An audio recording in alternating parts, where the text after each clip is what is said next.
நன்றாய் தெரிந்து பழகின ஒரு வார்த்தை தான் இந்த நாளிலே கர்த்தர் நம்மோடு கூட அந்த வார்த்தையை கொண்டு பேச போகிறார். ரோமருக்கு எழுதின நிருபம் 8வது அதிகாரத்தின் 28வது வசனம். அன்றியும் அவருடைய தீர்மானத்தின்படி அழைக்கப்பட்டவர்களாய் தேவனிடத்தில் அன்பு கூறுகிறவர்களுக்கு சகலமும் நன்மைக்கு ஏதுவாக நடக்கிறதென்று அறிந்திருக்கிறோம். அன்றியும் அவருடைய தீர்மானத்தின்படி அழைக்கப்பட்டவர்களாய் தேவனிடத்தில் அன்பு கூறுகிறவர்களுக்கு சகலமும் நன்மைக்கு ஏதுவாக நடக்கிறது என்று அறிந்திருக்கிறோம் என்று அப்போஸ்தலனாகிய பவுல் ரோமருக்கு எழுதும்போது அழகாய் சொல்லுகிறார். எல்லாமே நன்மைக்கு எதுவாய், எல்லாருக்கும் எல்லாம் நன்மைக்கு எதுவாய் நடக்காது. பொதுவாக சொல்லுவாங்க நடந்ததெல்லாம் நன்மைக்கு. எல்லாருக்கும் எல்லாம் நன்மைக்கு எதுவாய் நடக்காது. அழைக்கப்பட்டவர்களில் யார் யார் அவரிடத்தில் அன்பு கூறுகிறார்களோ அவங்க லைஃப்பில் என்னெல்லாம் கர்த்தர் அனுமதிக்கிறாரோ அது எல்லாமே நன்மைக்கு ஏதுவாக. அழைக்கப்பட்டவர்கள் எல்லார் வாழ்க்கையிலும் நடப்பது நன்மைக்கு கிடையாது. அழைக்கப்பட்டவர்களில் அவரிடத்தில் பைபிள் எப்பவுமே அந்த தெளிவை, அந்த கிளாரிட்டியை நமக்கு கொடுத்துட்டே இருக்கும். பாருங்க, அழைக்கப்பட்ட 2 பேரை நம்மால் பார்க்க முடியும். ஒருவன் யோவான், இன்னொருவன் யூதாஸ். யூதாஸுக்கு நடந்தது நன்மை கிடையாது. யூதாஸ் லைஃப்பில் அவன் வாழ்க்கையில் நடந்த ஒரு சோதனையான பகுதி இருக்கிறது அல்லவா, அது நன்மை கிடையாது. அது அவனுக்கு பெரிய தீமையாய் தான் முடிந்தது. ஆனால் யோவானுக்கு நடந்துச்சு பார்த்தீங்களா, பத்ம தீவில் தூக்கி போட்டாங்க. அது தீமையாய் முடியவில்லை, அது பெரிய நன்மையாய் மாறினது. இந்த நாளிலே நாம் எல்லாருமே அழைக்கப்பட்டவர்கள். எவர்களை தேவன் முன்குறித்திருக்கிறாரோ அவர்களை அழைத்திருக்கிறார். எவர்களை அழைத்திருக்கிறாரோ அவர்களை நீதிமான்களாக மாற்றியிருக்கிறார். எவர்களை நீதிமான்களாய் மாற்றியிருக்கிறாரோ அவர்களை தேவன் மகிமைப்படுத்தி இருக்கிறார்.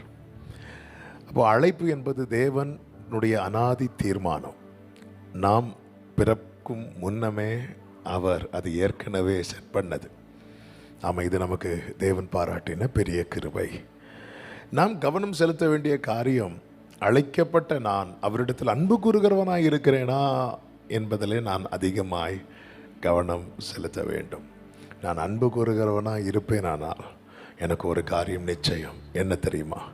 என் வாழ்க்கையில் தேவன் எதை அனுமதித்தாலும், அது உயர்வான பகுதியானாலும் சரி, தாழ்வான பகுதியானாலும் சரி, இன்பமான வேலையானாலும் சரி, துன்பமான வேலையானாலும் சரி, எல்லாமே நன்மைக்கு ஏதுவாகவே நடக்கும். நம்புறவங்க கைகளை உயர்த்தி சத்தமா ஆமேன்னு சொல்லுங்க பார்க்கலாம். தேவன் எல்லாவற்றையும் முன்னமே அறிந்திருக்கிறார். எதை செய்தாலும் நன்மைக்காகவே செய்வார். யோசேப்பின் வாழ்க்கையில் ஆண்டவர் அனுமதித்த காரியத்தை ஆமென் நம்மளால் அவனுடைய ஸ்டோரி தெரிஞ்சதுனால சொல்ல முடியும், இதெல்லாம் நன்மைக்காக. ஆமென். யோசேப்பை குழியில் தூக்கி போட்டது நன்மைக்கா தீமைக்கா? ஏன் தெரியுமா? நமக்கு கிளைமேக்ஸ் தெரியும். ஆமென். அதே மாதிரி நான் உன்னை தூக்கி போட்டுறான்னு கேட்டால் வேண்டாண்டவரே, அந்த ஏரியா பக்கமே ஆமென் உன் சகோதரர்கள் தோத்தான்ல இருக்கிறாங்கன்னு கேட்டால் தோத்துறாண்டவரே, நான் எதுக்கு ஆண்டவர் அங்கே போக போகிறேன்னு சொல்லிட்டு வந்துடுவோம். ஏன்னா யோசேப்புக்கு நன்மைன்னு சொல்கிறோம். ஏன்னா யோசேப்புடைய கிளைமேக்ஸ் நமக்கு தெரியும். நமக்கு நம்முடைய லைஃபுடைய கிளைமேக்ஸ் இன்னும் தெரியலை. எத்தனை பேருக்கு நான் சொல்கிறது புரிகிறது? ஆமாம், இதோடு முடிந்தது என்று நினைத்த தருணங்கள் பல இருந்தும் இன்னும் நம்முடைய ஓட்டம் தொடர்ந்து கொண்டு இருக்கிறது என்றால் நீங்கள் எதிர்பார்த்திராத ஒரு முடிவை கர்த்தர் வைத்திருக்கிறார். ஆமென். என் நினைவுகள் அல்ல உங்கள் நினைவுகள், என் வழிகள் அல்ல உங்கள் வழிகள். பூமிக்கு வானம் எவ்வளவு உயரமாய் இருக்கிறதோ அப்படியே உங்களை குறித்த என் நினைவுகள் இருக்கிறது என்று கர்த்தர் சொல்லுகிறார். ஆமென் சொல்லுங்க பார்க்கலாம். அதனால தான் ஆண்டவர் சொல்லுகிறார், நீ என்னை நோக்கி கூப்பிடு. நீ என்னை கூப்பிடும்போது நான் உனக்கு கொடுக்குற ஆன்சர் எப்படி இருக்கும் தெரியுமா? நீ அறியாததும் உனக்கு எட்டாதது. பல நேரத்தில் ஆண்டவர் பேசலைன்னு சொல்லிட்டு இருக்கிறோம். ஆண்டவர் பேசுகிறார், நமக்கு தான் புரியலை. நமக்கு தெளிவாக சொல்லணும். என்ன எப்படி தெளிவாக சொல்லணும்? உனக்கு 21 நாளில் கல்யாணம் நடக்கணும். நமக்கு இப்படிலாம் தெளிவாக சொல்லணும். உனக்கு கரெக்டாக இந்த சம்பளத்தில் இந்த கம்பெனிலேருந்து உனக்கு வேலை கிடைக்கும். இப்படி சொன்னால் ஐ ரிசீவ் இட். ஆண்டவர் என்னோட கூட பேசினார். ஆமென். நம்மளால ஆண்டவருடைய வார்த்தையை பாருங்க, புரியும்படி சொல்றேன். கர்த்தருக்கு காத்திருக்கிறவர்கள், அடுத்து சொல்லுங்க, புது பலன் அடைந்து கழுகுகளைப் போல செட்டைகள் எடுத்து உயர எழும்புவார்கள். அவர்கள் ஓடினாலும் அடுத்து நடந்து. ஆமாம், நம்ம முதல்ல எங்கேருந்து பார்ப்போம் தெரியுமா? முதல்ல நிற்போம், அப்புறமா நடப்போம், அதுக்கப்புறம் ஓடுவோம், அதுக்கப்புறம் பறப்போம். ஆனால் ஆண்டவருடைய ஸ்டாண்டர்டை பார்த்தீங்களா? எடுத்ததுமே பறக்கிறது தான்.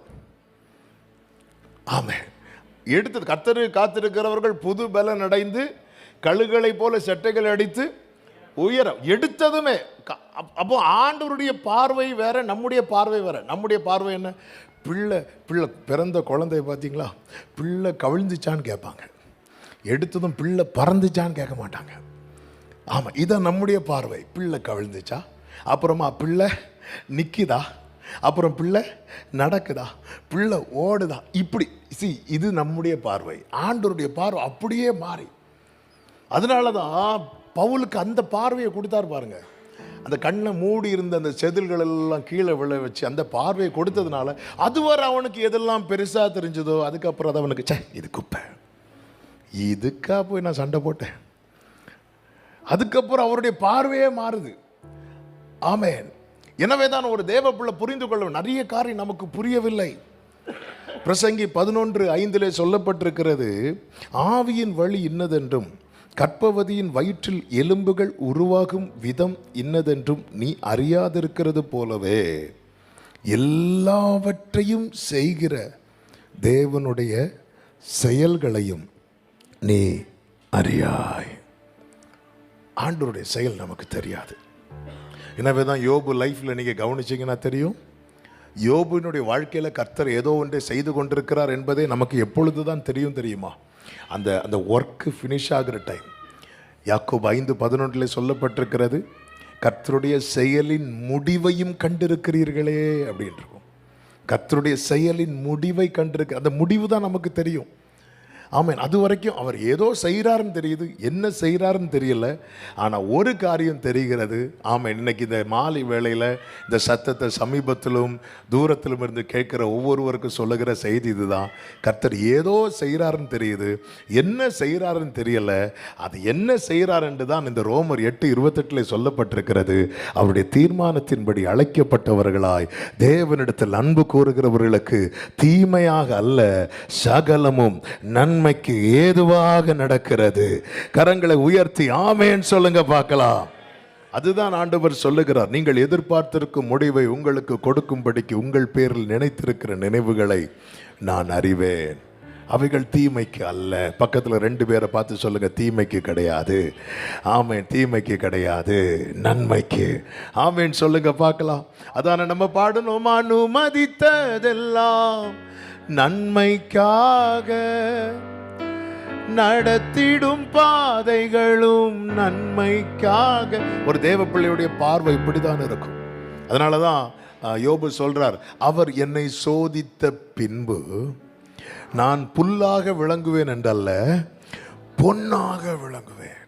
அவர் என்னை சோதித்த பின்பு, அவர் இடதுபுறத்தில் கிரியை செய்தும் காணாதபடி ஒளித்திருக்கிறார்.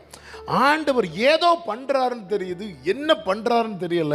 ஆனா எனக்கு ஒன்று தெரியும், எனக்கு குறித்திருக்கிறதை அவர் நிறைவேற்றுவார். ஆமென் சொல்லுங்க பார்க்கலாம். எனக்கு குறித்திருக்கிறதை ஆண்டவர் நிறைவேற்றுவார். ஆண்டவரிடத்தில் அன்பு கூறுகிறவர்களை, அதாவது இந்த எரேமியா 29:11 இப்போ கொஞ்சம் முன்னாடி சொன்ன வசனம், நீங்கள் எதிர்பார்த்திருக்கும் முடிவை உங்களுக்கு கொடுக்கும்படிக்கு உங்கள் பேர். ஒரு விஷயத்தை புரிஞ்சுக்கோங்க, நம்மை குறித்த காட்ஸ் பிளான்ல தீமை கிடையாது. ஒரு ஆமென் சொல்லுங்க பார்க்கலாம். நம்மை குறித்து தேவன் போடுகிற திட்டத்தில், தேவன் போட்டு இருக்கிற திட்டத்தில் தீமை கிடையாது. நம்மை குறித்து நாம் சில பிளான் போட்டு வச்சிருக்கிறோம் பாருங்க, அதில் தான் நிறைய தீமைகள் இருக்கிறது. ஆமீன். அதனால தான் தேவனை நான் எந்த அளவுக்கு நம்புகிறேன் அப்படிங்கிறத வெளிப்பாடு என்ன தெரியுமா? நான் என்ன ஆண்டவர்கிட்ட முழுமையாக கொடுப்பது. ஆண்டவரை மிகவும் நேசித்த ஒரு நபரை வேதத்தில் பார்க்க முடியும். அவன் பெயர்தான் ஆபிரகாம். ஆபிரகாமை குறித்து ஏசாயா 41 ஆண்டவரே சொல்லுவார், என் சிநேகிதனான ஆபிரகாம். ஆபிரகாம் ஆண்டவர் எப்படி சொல்லுவார்னா அவருடைய ஃப்ரெண்டாகவே சொல்லுவார். ஆமென். உலகத்துக்கு சபைக்கு ஆபிரகாமை விசுவாசிகளின் தகப்பனா எல்லாம் வைத்தாலும் கர்த்தர் ஆபிரகாமை எப்படி தான் அவர் மனசில் வச்சுருந்தாருன்னா, என்னுடைய சிநேகிதன், என்னுடைய ஃப்ரெண்டு. அந்த ஆபிரகாம் கர்த்தர் மேலே வைத்த அன்பை அழைக்கப்பட்ட நாளில் இருந்து ஆபிரகாமுடைய கடைசி வரைக்கும் அதை வெளிப்படுத்தினதை நம்மால் பார்க்க முடியும். ஆமேன். ஆபிரகாம் எப்படி அன்பை வெளிப்படுத்தினா? ஆமேன். கிரியை இல்லாத விசுவாசம் எப்படி செத்ததோ அதே போல தான் அன்பை வார்த்தையில் மட்டுமில்லாமல் நம்முடைய வாழ்க்கையிலும் நம்ம வெளிப்படுத்த வேண்டும். சும்மா காலையிலேருந்து நைட்டு வரை I love you Jesus, I love you Jesus சொல்லியெல்லாம் ஆண்டவர் என்ன செய்ய முடியாதுன்னா பிரியப்படுத்த முடியாது. ஆண்டவராகி இயேசு கிறிஸ்து பிதாவின் மேலே இருக்கிற, அப்பா மேலே இருக்கிற அன்பை எப்படி வெளிப்படுத்துவார்னா, எனக்கு என் பிதாவுக்கு பிரியமானவைகளை நான் எப்பொழுதும் செய்கிறபடியால் அப்படிப்பார். நான் எப்போவுமே அதை தான் செய்வேன். எது என் அப்பாவுக்கு பிடிக்கும், எது என் அப்பாவுக்கு பிடிக்காது அதை நான் செய்யக்கூடாது. எது என் அப்பாவுக்கு பிடிக்கும் அதை நான் செய்யணும். இந்த ஹார்ட் இருந்ததுனால தான் அடிக்கடி பிதாவாகிய தேவன் பரத்திலிருந்து குமாரனாகிய கிறிஸ்துவை பார்த்து சொல்லுவார், இவர் என்னுடைய நேசகுமாரன், இவரில் நான் பிரியமாயிருக்கிறேன் என்று சொல்லுவார்.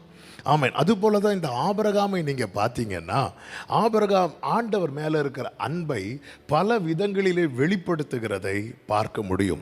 அதில் ஒன்று என்ன அப்படின்னா, ஆபிரகாம் எந்த கேள்வியும் கேட்காமல் கர்த்தருக்கு கீழ்ப்படுகிறவனாய் இருந்தான்.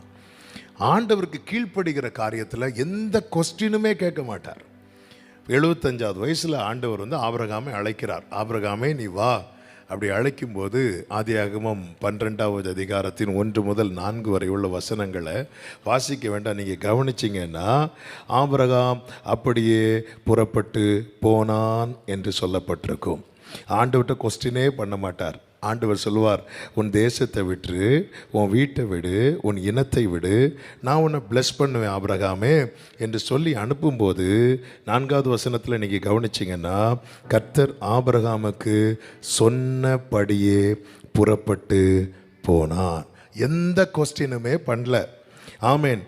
எபிரேயர் 11:8 எப்படி சொல்லப்பட்டிருக்கோன்னா, எங்கே போகிறோன்னே தெரியாது, எந்த இடத்துக்கு போகிறோன்னே தெரியாது, ஆனாலும் கர்த்தர் தானே சொல்லியிருக்கிறார், அதனால நான் போவேன் அப்படி சொல்லிட்டு ஆபிரகாம் புறப்பட்டு போகிறார்.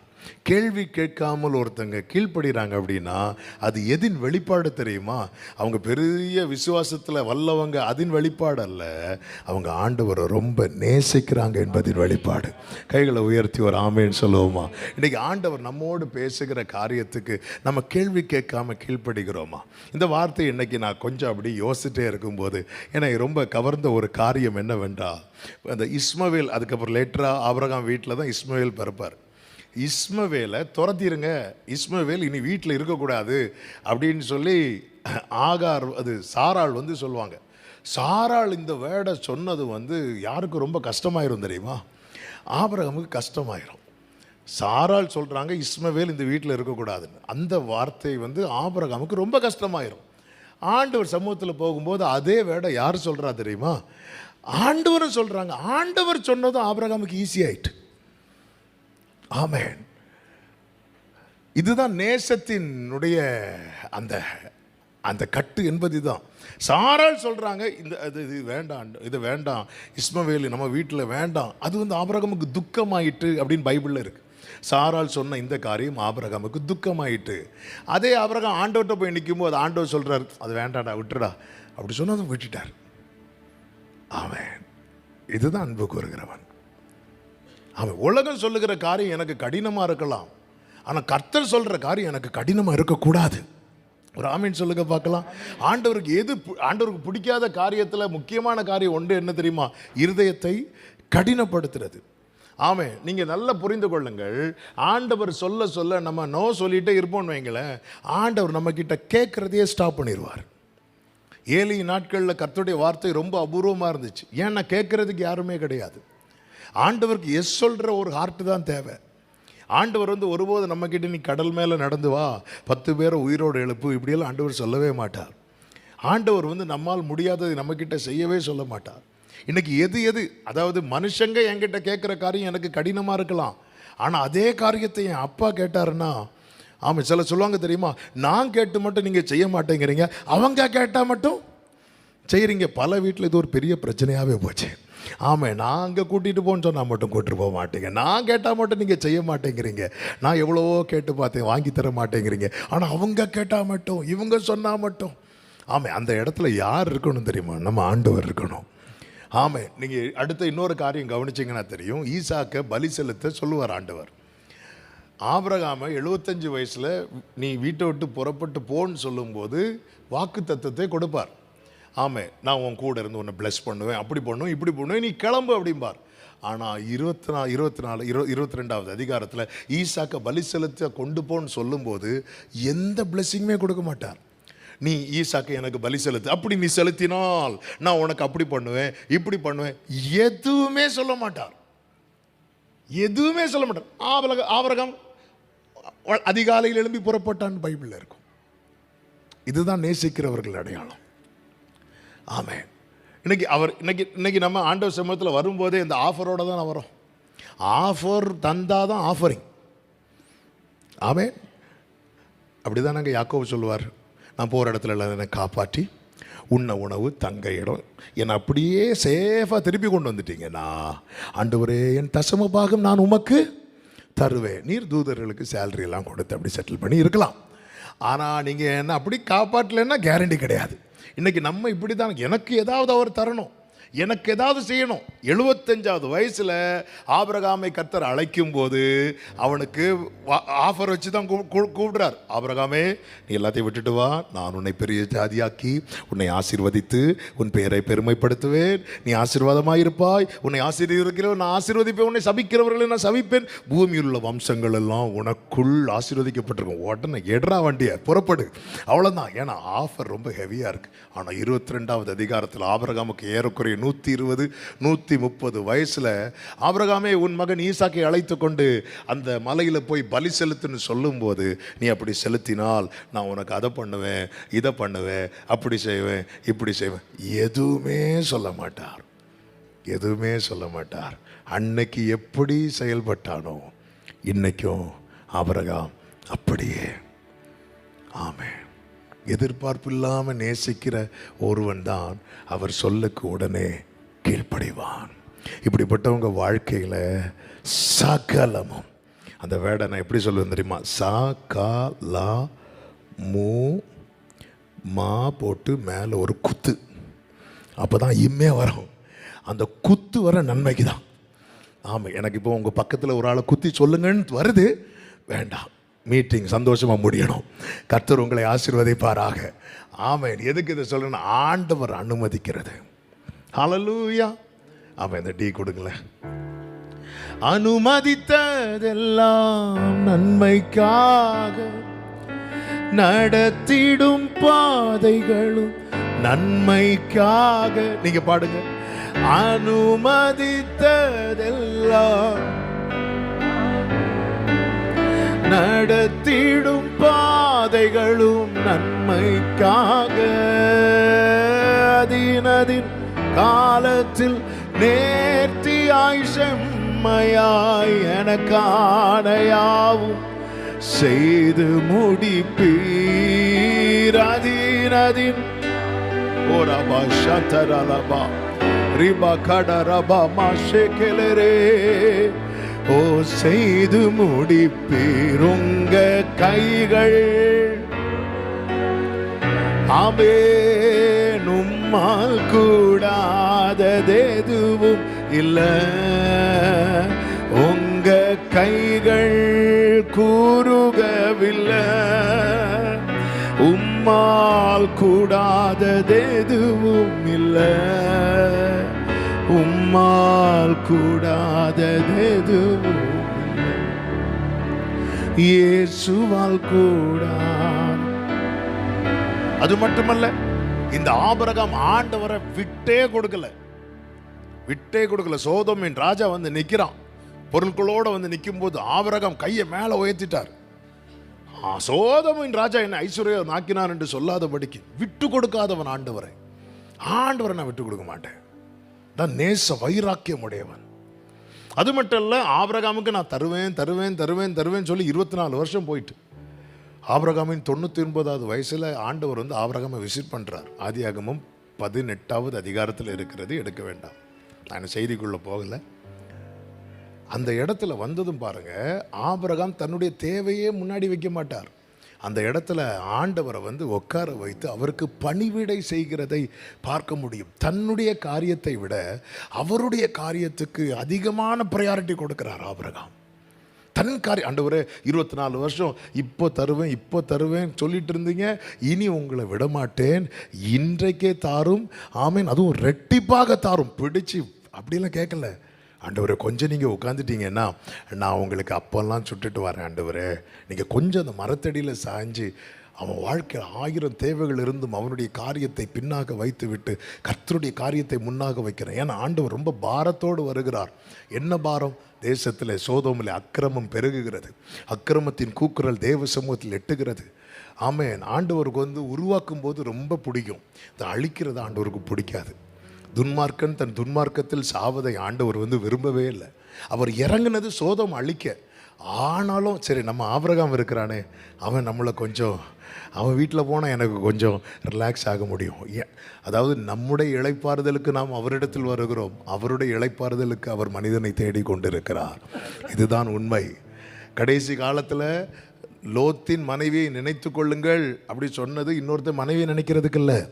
அந்த நாட்களில் என்ன நடந்துச்சு, அந்த டைமில் அதன் மறுபக்கத்தில் தேவனை தேற்றுகிற, தேவனை திடப்படுத்துகிற ஒரு ஆபிரகாம் இருந்தது போல சபை இருக்க வேண்டும் என்று கர்த்தர் விரும்புகிறார். நோவாவின் நாட்களில் நடந்ததை நினைத்து கொள்ளுங்கள். ஒரு பக்கம் எல்லாரும் புசித்து குடித்து தங்கள் கால் போன போக்கில், மனம் போன போக்கில் போனார்கள். ஆனால் இன்னொரு பக்கம் நோவா கர்த்தரோடு சஞ்சரித்து கொண்டே இருந்தான். இப்படிப்பட்ட நிலையில நாம, அதனால தான் நினைத்துக்கொள். ஒரு பக்கம் வார்னிங்கும் இருக்கு, இன்னொரு பக்கம் நம்முடைய உத்தரவாதம் இருக்கிறது. ஆமே, நம்முடைய வாழ்க்கையிலே தேவன் வைத்திருக்கிற உத்தரவாதம் இருக்கிறது. அதுதான் ஆமே ஆபிரகாமை போல தேவனை திடப்படுத்துகிறது. எனக்கு 1000 தேவைகள் இருக்கிறது, நம்ம ஒவ்வொருவருக்கும் 1000 தேவைகள் இருக்கிறது. ஆனால் தேவனுடைய காரியம்னு வரும்போது நம்முடைய காரியத்தை எல்லாம் பின்னாடி வைத்து விட்டு கர்த்தருடைய காரியத்தை முன்னாடி வைக்கிறோம் தெரியுமா? இதுதான் கர்த்தருக்கு தேவை. ஹல்லேலூயா. பேதுரு, நாம் கேட்டோம், பேதுரு அவன் இரவு முழுவதும் பிரயாசப்பட்டு ஒன்றுமே அகப்படாம போட்டை கரையில் விட்டு வலையை அலசிட்டு இருக்கிறான். அந்த டைம் இயேசுவுக்கு பேதுருக்கு போட்டு தேவை. ஏன் போட்டு தேவைன்னு அவருக்கு ப்ரீச் பண்ணணும். ஆமாம், பேதுரு போட்டில் இயேசு ஏறினது போட்டை நிரப்புறதுக்கல்ல, அவர் ப்ரீச் பண்ணுறதுக்கு. இயேசு ப்ரீச் பண்ண ஆரம்பிக்கும் போது பேதுரு, ஆண்டவரே இந்த போட்டில் இருக்கிறீங்களா, சரி நீங்கள் உட்காந்துக்கோங்க, நான் எங்கள் மாமி வீடோட போயிட்டு வரேன், ஏன்னா பக்கத்தில் தான் மாமி வீடு இருக்குது, நான் போயிட்டு வரேன்னு சொல்லிட்டு போகலை. ஜீசஸ் ப்ரீச் பண்ணும்போது பேதுரு கூடவே நின்றான். ஒரு ஆமீன் சொல்லுங்க பார்க்கலாம். ஆமேன். இயேசு பிரசங்கம் பண்ணும்போது பேதுரு கூட நின்றான். ஆமேன். பேதுரு வலை போடும்போது இயேசு கூடவே நின்றார். ஹல்லேலூயா. நீங்க ஆண்டவருடைய காரியத்தில் அவரோடு நிற்பீர்கள் என்றால் உங்களுடைய ஒவ்வொரு காரியத்திலும் கர்த்தர் உங்களுக்கு துணையாக நிற்பார். ஒரு ஆமேன் சொல்லுங்க பார்க்கலாம். ஆமேன். ஆபிரகாம் அப்படிதான் நிற்கிறான், அப்படிதான் நிற்கிறான். ஆபிரகாம் இந்த இடத்துல கேட்கவே இல்லை. அப்படியே சப்பாத்தியும் நல்ல கொளுத்த கன்று, நல்ல பீஃப் கறியும் வச்சு கொடுத்துட்டு அவர் அப்படி டேஸ்ட் பண்ணி சாப்பிட்டுட்டு இருக்கும்போது, ஆண்டவரே அந்த பிள்ளை விஷயம் என்னாச்சு அப்படி கேட்கவே இல்லை. ஆண்டவர் தான் கேட்குறார், ஒரு மனைவி எங்க, மனைவி எங்க? ஆண்டவர் உள்ளே இருக்கிற. ஆண்டவரே இப்போ சொல்கிறார், ஒரு உற்பவ கால திட்டத்தில் இதுவரைக்கும் வாக்கு தத்தத்தை மட்டும்தான் சொல்லிட்டு இருந்தார், இப்போ டைமும் சொல்கிறார். ஆமாம், நீங்கள் ஆண்டவர் மேலே இருக்கிற அன்பை அதிகப்படுத்துங்க. வாக்கு தத்தத்தை மட்டும் நீங்கள் கேட்டுட்டு இருக்கலாம், ஆண்டவர் அதை எப்போ செய்வேங்கிற டைமையும் சொல்லுவார். ஒரு ஆமேன் சொல்லுங்க பார்க்கலாம். அவர் இப்போ டைம் சொல்கிறார். ஒரு குழந்தை உற்பவ காலத்திட்டம் என்பது 10 மாதம். ஆண்டவர் சொல்கிறார், இன்னும் கரெக்டாக 10 மாதம். இன்னும் ரவுண்டாக சொல்லணுன்னா அடுத்த வருஷம் கையில் குழந்தை இருக்கும் சொல்லிட்டு போயிட்டார். காரணம், அவன் கர்த்தருக்கு முக்கியத்துவம் கொடுக்குறான், ஆண்டவரை விட்டு கொடுக்கலை. கர்த்தருக்கு மகிமை உண்டாவதாக. ஆமேன். தேவன் வார்த்தை கொடுக்கிற வார்த்தையை அப்படியே கீழ்ப்படுகிறான். ஏன்னா ஆண்டவர் எனக்கு ஒருபோது தீமை செய்கிறவர் அல்ல. ஆண்டவர் மேலே இருக்கிற அன்பை இப்படி வெளிப்படுத்தி கொண்டிருக்கிறவன் வாழ்க்கையில் கர்த்தருடைய ஆசீர்வாதத்தின் கரம் இருக்கிறது. வாழ்க்கையில் நல்லா தான் போயிட்டு இருக்கிறது. 25 வருஷம் காத்திருந்த வாக்குத்தத்தத்தை அவன் பெற்றுக்கொள்ளுகிறான். அவன் வீட்டில் ஈசாக்கு வளருகிறான். ஈசாக்கு அப்படி வளர்ந்து குடும்பமே மகிழ்ச்சியாக இருக்கும்போது தான் ஒரு இடி விழுந்தது போல் ஒரு சம்பவம் நடக்கிறது. என்ன தெரியுமா? ஆதியாகமம் 22வது அதிகாரத்தின் 1வது வசனத்தை வாசிக்கலாம். ஆதியாகமம் 22:1-2 வசனங்கள். இந்த காரியங்கள் நடந்த பின்பு தேவன் ஆபிரகாமை சோதித்தார்.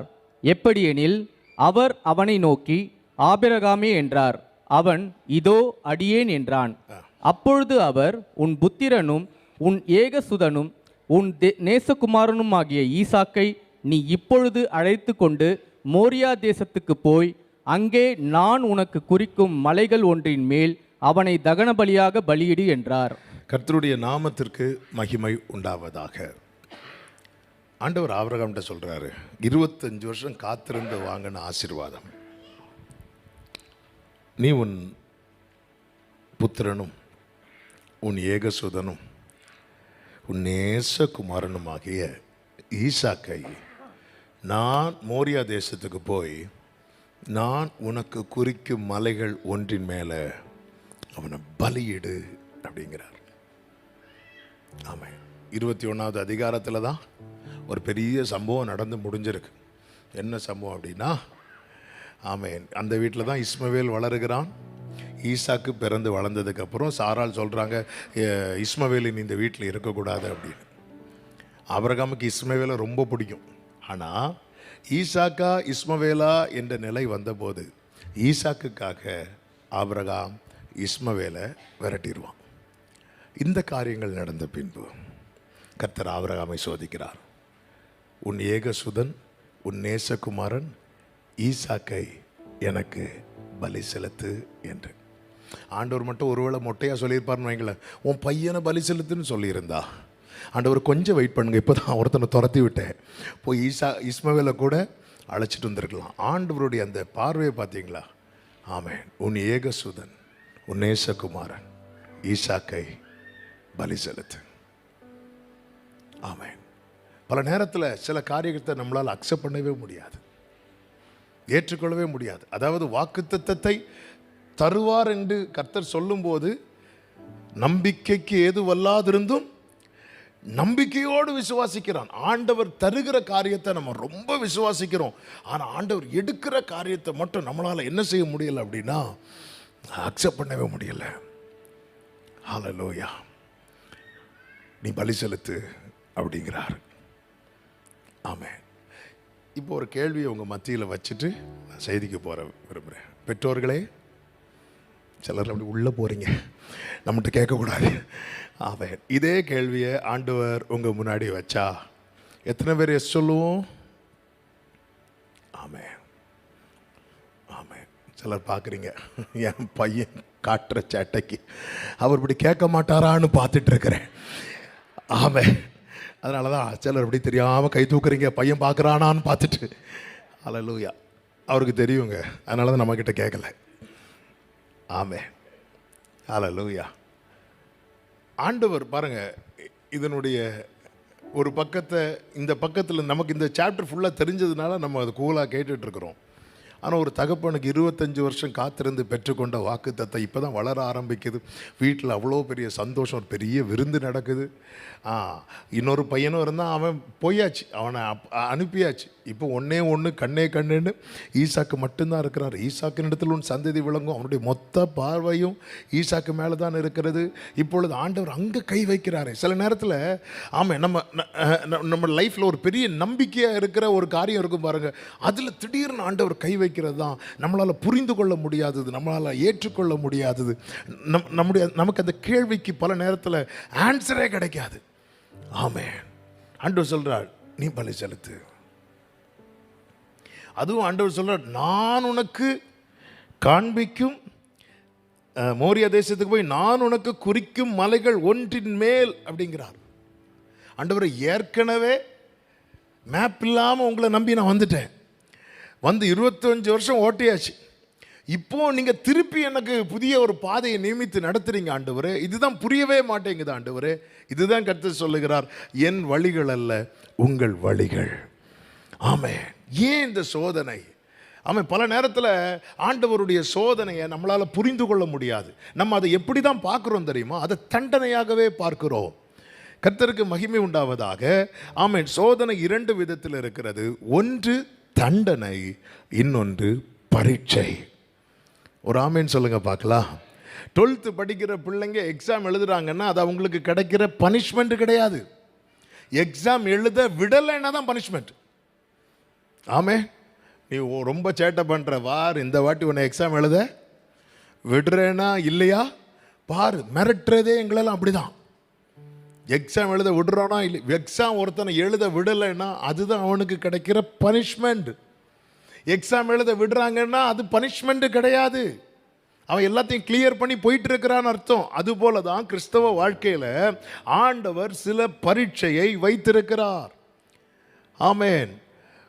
அழிந்து போகிற பொன்னே அக்கினியினால் சோதிக்கப்படும் என்று 1 பேதுரு 1:7 சொல்லப்பட்டிருக்கிறது. பொன்னு இருக்குல்ல, பொன்னே அக்கினியில் சோதிக்கப்படுமாம். அதை பார்க்கிலும் அதிக விலையேற பெற்றதா இருக்கிற உங்கள் விசுவாசம் சோதிக்கப்பட்டு. அப்போ விசுவாச ஓட்டத்தில் ஆண்டவர் விசுவாசத்தை துவக்கிட்டார். விசுவாசம் என்னைக்கு ஆண்டவர் நியமித்திருக்கிறார் அன்னைக்கு முடியும். இந்த ஓட்டத்தின் நடுவில் நமக்கு பரிசும் வச்சிருக்கிறார். அந்த பரிசை பெற்றுக்கொள்வதற்கான பரீட்சையும் கர்த்தர் வச்சிருக்கிறார். ஒரு ஆமேன் சொல்லுங்க பார்க்கலாம். ஹல்லேலூயா. விசுவாச ஓட்டத்தில் அந்த டெஸ்ட்டு கண்டிப்பாக உண்டு, பரீட்சை உண்டு. இதற்கு யாருமே விதிவிலக்கு கிடையாது. இந்த ஓட்டத்தை ஓடி முடித்தவர்களை அவங்க லைஃப்பை பார்க்கும்போது தான் தெரியும், ஆண்டவர் அனுமதித்தது ஒன்றுமே தீமைக்கு அல்ல, அது நன்மைக்காக மட்டுமே. கரங்களை உயர்த்தி ஆமேன் சொல்லுங்க பார்க்கலாம்.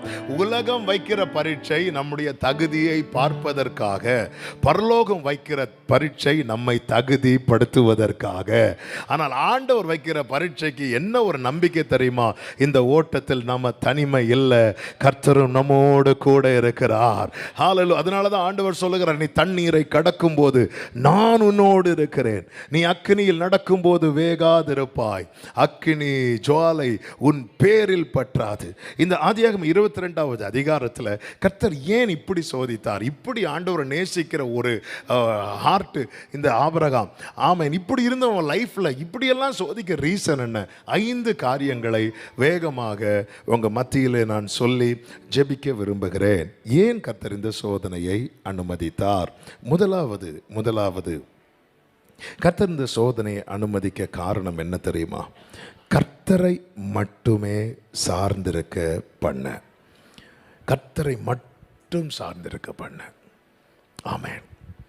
பொதுவாகவே வயசாச்சினாலே, பிள்ளைங்க வளர ஆரம்பிக்குது, நமக்கு வயசாச்சினாலே நம்ம அறியாமலே நம்ம யாரை டிபெண்ட் பண்ண ஆரம்பிச்சிருவோம் தெரியுமா? பிள்ளைகளை டிபெண்ட் பண்ண ஆரம்பிச்சிரும். ஆமென். அதுவும் இப்போ இஸ்மவேலும் போயாச்சு. இப்போ யார் மட்டும்தான் இருக்கிறா தெரியுமா? ஈசாக்கு மட்டும்தான் இருக்கிறான். இதுவரை பயணித்த பாதையை குறித்த அறிவு யாருக்கு உண்டு தெரியுமா? ஆபிரகாமுக்கு உண்டு. ஆமென். ஆண்டவர் திடீரென்று அவன் லைஃப்பில் ஒரு புதிய ட்ராக்கை போட்டு விடுறார். இந்த அறியாத பாதையில் சில நேரத்தில் தேவன் நம்மை நடத்துறதின் நோக்கமே என்ன அப்படின்னா, ஆண்டவரை மட்டும்தான் டிபெண்ட் பண்ணியிருக்கணும். நீங்கள் இப்போ கவனிச்சிங்கன்னா தெரியும். ஒரு லாஸ்ட்டு வெனஸ்டே ஈவினிங் ஏர்போர்ட்டில் வந்து இறங்கினேன். உங்கள் பாஸ்டர் பாண்டியன் அவர்கள் பாண்டியனின் ரதத்தில் வந்து கொண்டிருந்தார்கள். அவங்க கரெக்டாக வந்தாங்க. நான் அவரை இதுவரை பார்த்ததே கிடையாது. வந்ததும் இப்படி கை காட்டினாங்க. நான் அவர்கிட்ட ஐடி காட்டுங்கன்னு கேட்கல. கேட்டிருந்தா உங்களுக்கு அவ்வளோ நம்பிக்கை இல்லை, நான் இங்கேயே இருங்கன்னு சொல்லிட்டு போயிருப்பாங்க. நான் போனேன். அவர் காரில் டோரை திறந்தார், ஏறி உக்காந்தேன். வண்டி எங்கெல்லாமோ போகுது. காரில் ஏறும்போது சொன்னார் 30 மினிட்ஸில் போயிடும். வண்டி 40 மினிட்ஸ் ஆகுது, 45 மினிட்ஸ் ஆகுது. நான் ஏசப்பா காத்துக்கோங்க ஆண்டவரே, கரெக்டாக தான் ஏறினேன்னா ஆண்டவரே, ஒன்றும் தெரியாது. வண்டி போயிட்டே இருக்கு. கரெக்டாக வீடு வந்துட்டு. ஆமென். அவர்கிட்ட நான் ரைட்டில் போங்க லெஃப்டில் போங்க எதுவுமே சொல்லவே இல்லை. ஏன் தெரியுமா? இந்த ட்ராக்கில் நான் இதுவரை வந்ததே இல்லை. அறியாத பாதையில் கொண்டு போனால் வண்டி ஓட்டுறவங்களுக்கு ரொம்ப ஈஸி. இல்லைன்னா 4 பேரும் பிரேக் மிதிப்பாங்க, பார்த்துருக்கீங்களா காரில்? ஆமேன். வண்டிக்கு ஒரு ஸ்டியரிங் தான் இருக்கும், 4 பேர் 4 டைரக்ஷனில் கைட் பண்ணுவாங்க. நீங்கள் ரைட்டில் போங்க, நீங்கள் லெஃப்டில் போங்க, உங்களை யார் இந்த ரோட் எடுக்க சொன்னது? ஆமேன். அப்படி வண்டி ஓட்டுறவங்களுக்கு விறுவிறுன்னு ஏறும், ஸ்டியரிங்கை கலத்தி அப்படி கையில் கொடுத்துடலாமான்னு தோணும். ஆனால் தெரியாத பாதையில் கொண்டு போனோன்னு வைங்களேன், அவர் எங்கே கொண்டு போகிறார்? இப்படி தான் நார்த் இந்தியாவில் அம்பாலா அப்படிங்கிற ஒரு இடத்துக்கு மீட்டிங் போயிருக்கிறேன். நான் ரூமில் தங்கியிருக்கிறேன். மீட்டிங் வந்து ஒரு 20 மினிட்ஸ் ட்ரைவ் பண்ணி போனோம். ஒரு கிராமத்தில் மீட்டிங். அப்போ பாஸ்டர் சொன்னார், பாஸ்டர் நான் இங்கே அரேஞ்ச் பண்ணுறதுனால ஒரு பிரதரை அனுப்புகிறேன், இந்த ஊரில் உள்ள ஒரு பிரதர் இருக்கிறாரு, அவர் தான் உங்களை கூட்டிகிட்டு வரணும்னு நிற்கிறாரு, நான் அனுப்புகிறேன்னாரு. சரி நீங்கள் அனுப்புங்கன்னு சொல்லிட்டு அவர் வந்துட்டார். அவர் வந்து டோரை தட்டிகிட்டு இருக்கிறாரு. நான் டோரை திறந்து கோலியாத் மாதிரி ஒரு ஆள் இப்படி நிற்கிறாரு. அவருக்கு ஹிந்தியை தவிர வேறு ஒன்றும் தெரியாது, எனக்கு ஹிந்தியில் அச்சாவை தவிர வேறு ஒன்றுமே தெரியாது. நான் இப்படி நிற்கிறேன், அவர் என்னெல்லாமோ பேசிட்டு இடையில பாஸ்டர் ஜீன்னு வந்து, ஓ ஜி வந்துட்டு வா அப்படி சொல்லிட்டு நேராக போகிறேன். அவர் பைக் கொண்டு வந்தார், பைக்கில் ஏறி உக்காந்தாச்சு. 20 மினிட்ஸ், எனக்கு அது மட்டும் மைண்டில் இருக்குது, 20 மினிட்ஸில் போயிடும் அப்படின்னு. வண்டி போகுது, ஷார்ட்கட் சொல்லி கூட்டிகிட்டு போகிற 20 மினிட்ஸ் ஆச்சு, 30 மினிட்ஸ் ஆச்சு, 35 மினிட்ஸ் ஆச்சு. என் கண்ணுக்கு முன்னாடி என் மனைவி, என் பிள்ளை, என் சர்ச்சை எல்லாம் அப்படி வந்து போயிட்டே இருக்குது, அப்படியே வந்து போயிட்டே இருக்குது. ஆமாம். ஆனால் நான் வண்டியிலேருந்து இறங்கவே இல்லை. வண்டியிலேருந்து எங்கே இறங்கி விட்டாலும் இன்றைக்கி வரைக்கும் நான் அங்கே தான் நிற்பேன். அது வேறு மேட்ரு. ஏன்னா எனக்கு அந்த ரூட்டு தெரியாது. கடைசியில் ஒரு 40 மினிட்ஸில் கொண்டு போயிட்டார். போய் அந்த கன்வென்ஷன் கிரவுண்டை பார்த்தோன்னு ஒரு புது தம்பு வரும். ஆமாம். இந்த அறியாத பாதையில் நம்மளை வழி நடத்தும் போது நம்மை அறியாமலே நம்ம யார் நடத்துகிறாங்களோ, யார் கைட் பண்ணுறாங்களோ அவங்கள நம்ம சார்ந்து இருக்க ஆரம்பிச்சிடும். ஆண்டவரை இதுவரை நல்லா தானே போயிட்டு இருந்தீங்க. ஆமாம், சில நேரத்தில் பாருங்கள், நமக்கு இப்போ தான் ஆஸ்திரேலியா கொஞ்சம் பழகி வரும், திடீர்னு இன்னொரு ரூட்டை ஓப்பன் பண்ணி கொடுப்பார். சில பார்க்குறாங்க, என்னடா இது. ஆமாம், கர்த்தர் உங்களை ஆசீர்வதிப்பாராக. ஆமாம், நமக்கு இப்போ தான் இந்தியா பழகி வந்துச்சு, ஒரு குறிப்பிட்ட ஊர் பழகி வந்திருக்கும் போது திடீர்னு ஒரு ரூட்டை ஓப்பன் பண்ணி கொடுப்பார். ஏனே புரியாது. ஏன் தெரியுமா? ஆபிரகாமே, நீ ஒன்னையும் சார்ந்திருக்கக்கூடாது, உன் பையனையும் சார்ந்திருக்கக்கூடாது. உன்னை அழைத்தவர் உண்மை உள்ளவர் என்பதற்கு அடுத்த தலைமுறைக்கு உன்னை கர்த்தர் சாட்சியாய் வைக்க விரும்புகிறார். கர்த்தரை சார்ந்திருக்கிறவர்களுக்கு ஆமென் சொல்லுங்க பார்க்கலாம். கர்த்தரையே சார்ந்திருக்க. எனவே தான் ஏசாயா 42:16 சொல்லப்பட்டிருக்கிறது, குருடரை அவர்கள் அறியாத வழியிலே நடத்தி அவர்களுக்கு தெரியாத பாதைகளில் அவர்களை அழைத்து கொண்டு போய் அவர்களுக்கு முன்பாக இருளை வெளிச்சமும் கோணலை செவ்வையுமாக்குவேன். இந்த காரியங்களை நான் அவர்களுக்கு செய்து அவர்களை கைவிடாதிருப்பேன். இங்க குருடன் யார் தெரியுமா? கண்ணு தெரியாதவன் கிடையாது. குருடன் யார் தெரியுமா? பாதை தெரியாதவன். ஆமென், ஹல்லேலூயா.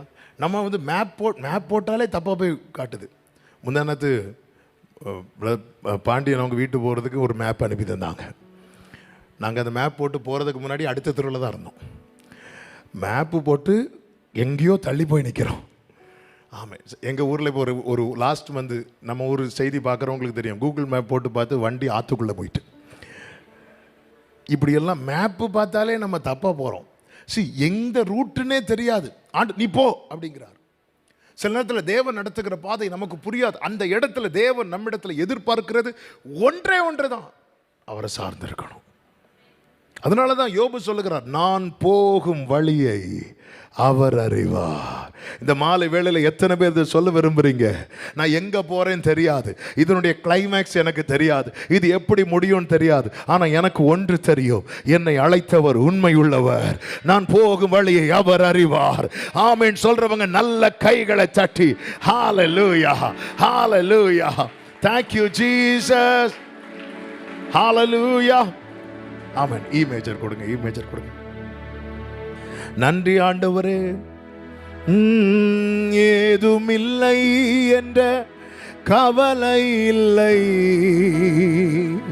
துணையாளர் என்னை விட்டு விலகவில்லை, சொன்னதை செய்திடும் தகப்பனவர்,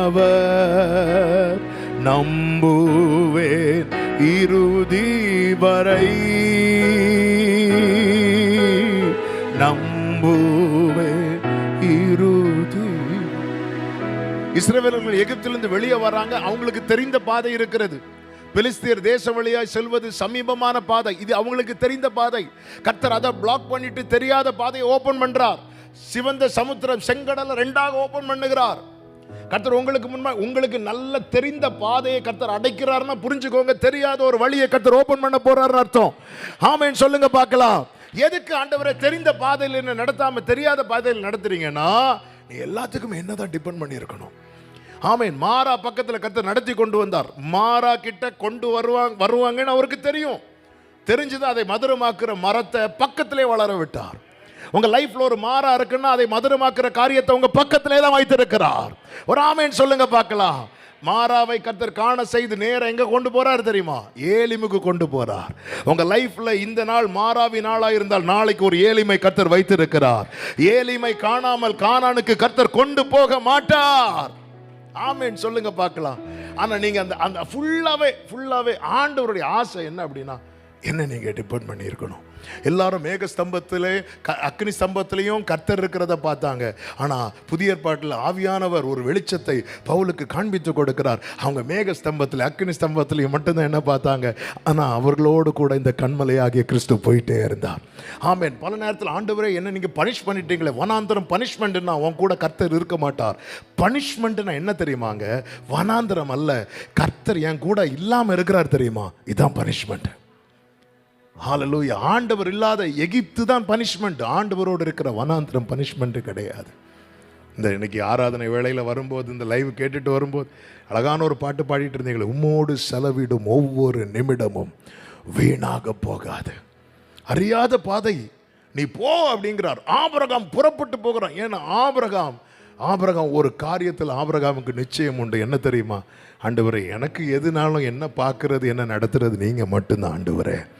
ஆமாம். எதற்காக இப்படி நடத்துகிறார்? இந்த ராத்திரி வேளையில் இந்த சத்தத்தை கேட்குற ஒவ்வொருவருக்கும் சொல்லுகிற செய்தி இதுதான். கர்த்தர் திடீரென்று நீங்கள் இதுவரை பயணிக்காத பாதை, இதுவரை புதியாத ஒரு வாழ்க்கை கர்த்தர் நடத்துகிறாருன்னா புரிஞ்சுக்கோங்க. ஏன் தெரியுமா? முழுவதுமாய் ஆண்டவரையே சார்ந்திருக்க. அதனால தானே ஏசாயா 54 மலைகள் விலகினாலும் பர்வதங்கள் நிலை பெயர்ந்தாலும் என் கிருபை உன்னை விட்டு விலகாதிருக்கும். ஒரு ஆமேன் சொல்லுங்க பார்க்கலாம். ரெண்டாவதாக கர்த்தர் ஏன் இந்த பாதையில் நடத்துகிறார் என்றால், ஏன் இந்த சோதனை அனுமதிக்கிறார் என்றால், அதனுடைய 7வது வசனத்தை வாசிக்கலாம். 22:7. 6:7 வாசிக்கிறீங்களா? 6லேருந்து வாசிக்கிறீங்களா? ஆபிரகாம் தகன பலிக்கு கட்டைகளை எடுத்து தன் குமாரனாகிய ஈசாக்கின் மேல் வைத்து தன் கையிலே நெருப்பையும் கத்தியையும் எடுத்துக்கொண்டான். இருவரும் கூடி போனார்கள். அப்பொழுது ஈசாக்கு தன் தகப்பனாகிய ஆபிரகாமை நோக்கி, என் தகப்பனே என்றான். அதற்கு அவன், என் மகனே, இதோ இருக்கிறேன் என்றான். ஒரு நிமிஷம். ஈசாக்குக்கு இதுவரை எங்க போறோம் எதுக்கு போறோம்னு தெரியாது. ஆபிரகாம் இது சொல்லவே இல்லை. எல்லா இடத்துக்கும் மனைவியை கூட்டிகிட்டு போகிற ஆபிரகாம் இந்த இடத்துல மட்டும் மனைவியை கூட்டிகிட்டு வரல. ஆபிரகாம் தெரியும், இங்கே கூட்டிகிட்டு வந்தால் பிரச்சனை பெருசாயிரும். ஆண்டவருக்கு பலிதானே வேணும்னு சொல்லிட்டு பலி மாறி நடக்கிறது கூட வாய்ப்பு இருக்கிறது. நீங்கள் வாழ்ந்து முடிச்சிட்டீங்க, என் பையன் இப்போ தான் வாழ போகிறான், யாரை வெட்டினா என்ன, ஆமென், பலி மாறி நடக்கிறது கூட வாய்ப்பு இருக்கிறது. அதனால மகளே நீ வீட்டிலேயே இரு, நானும் பிள்ளையாடும் இன்னும் வரோம் அப்படி சொல்லிட்டு வராங்க. கீழே மலையடி வாரத்துக்கு வந்தாச்சு, வேலைக்காரங்களை கீழே நிறுத்தியாச்சு. ஆபிரகாம் பார்த்தீங்களா, ஆண்டவருடைய காரியம் தன் வாழ்க்கையில் நிறைவேற்றுவதற்கு யாரையுமே தடையாக வைக்கவில்லை. ஆமாம். ஆபிரகாமுக்கு அவன் ஒய்ஃபை ரொம்ப பிடிக்கும். ஆபிரகாம் லைஃப்லையே ஈசாக்க பலி செலுத்துன்னு சொல்லும்போது கூட ஆபிரகாம் அழலை. ஆனால் சாராள் மரித்த போது அவன் கிளவி செத்துட்டாளேன்னு விருந்து வைக்கல, அவ்வளோ அழுதார். புலம்பினான் இருக்கும், புலம்பி அழுறார். அந்த அளவுக்கு ஆபிரகாமுக்கு யாரை பிடிக்கும் அப்படின்னா சாராளை பிடிக்கும். ஆனால் ஆண்டவருடைய காரியத்துக்கு தடையாக வந்துடக்கூடாது, அதில் ரொம்ப கேர்ஃபுல்லாக இருந்தார். 2 வேலைக்காரங்களை கூட்டிகிட்டு வர்றாரு. வேலைக்காரங்களை மலையடி வாரத்தில் விட்டாச்சு. மலையடி வாரத்தில் விட்டு விறகெல்லாம் தூக்கி ஈசாக்கு மேலே வச்சாச்சு. ஈசாக்கு மேலே விறகு 2 பேரும் சேர்ந்து இப்படி மோரியா மலையின் ஒவ்வொரு ஸ்டெப்பாக எடுத்து வைக்கும்போது பையன் கேட்குறான், அப்பா அப்பா அப்படின்னு கேட்குறான். என்ன மகனே? அப்போ விறகு இருக்குப்பா, நெருப்பு இருக்குப்பா, பலிக்கான ஆட்டுக்குட்டி எங்கப்பா அப்படின்னு கேட்குறான். அவனுடைய தேடலை பார்த்தீங்களா? ஏன்னா அப்பா என்ன சொல்லுவார் தெரியுமா, நானும் பிள்ளையாண்டான்னு போய் வர்ஷிப் பண்ணிட்டு வரோம். வர்ஷிப் அப்படின்னதுமே ஈசாக்கின் தேடல் யாருக்கு போகுது, யாரை நோக்கி போகுது தெரியுமா?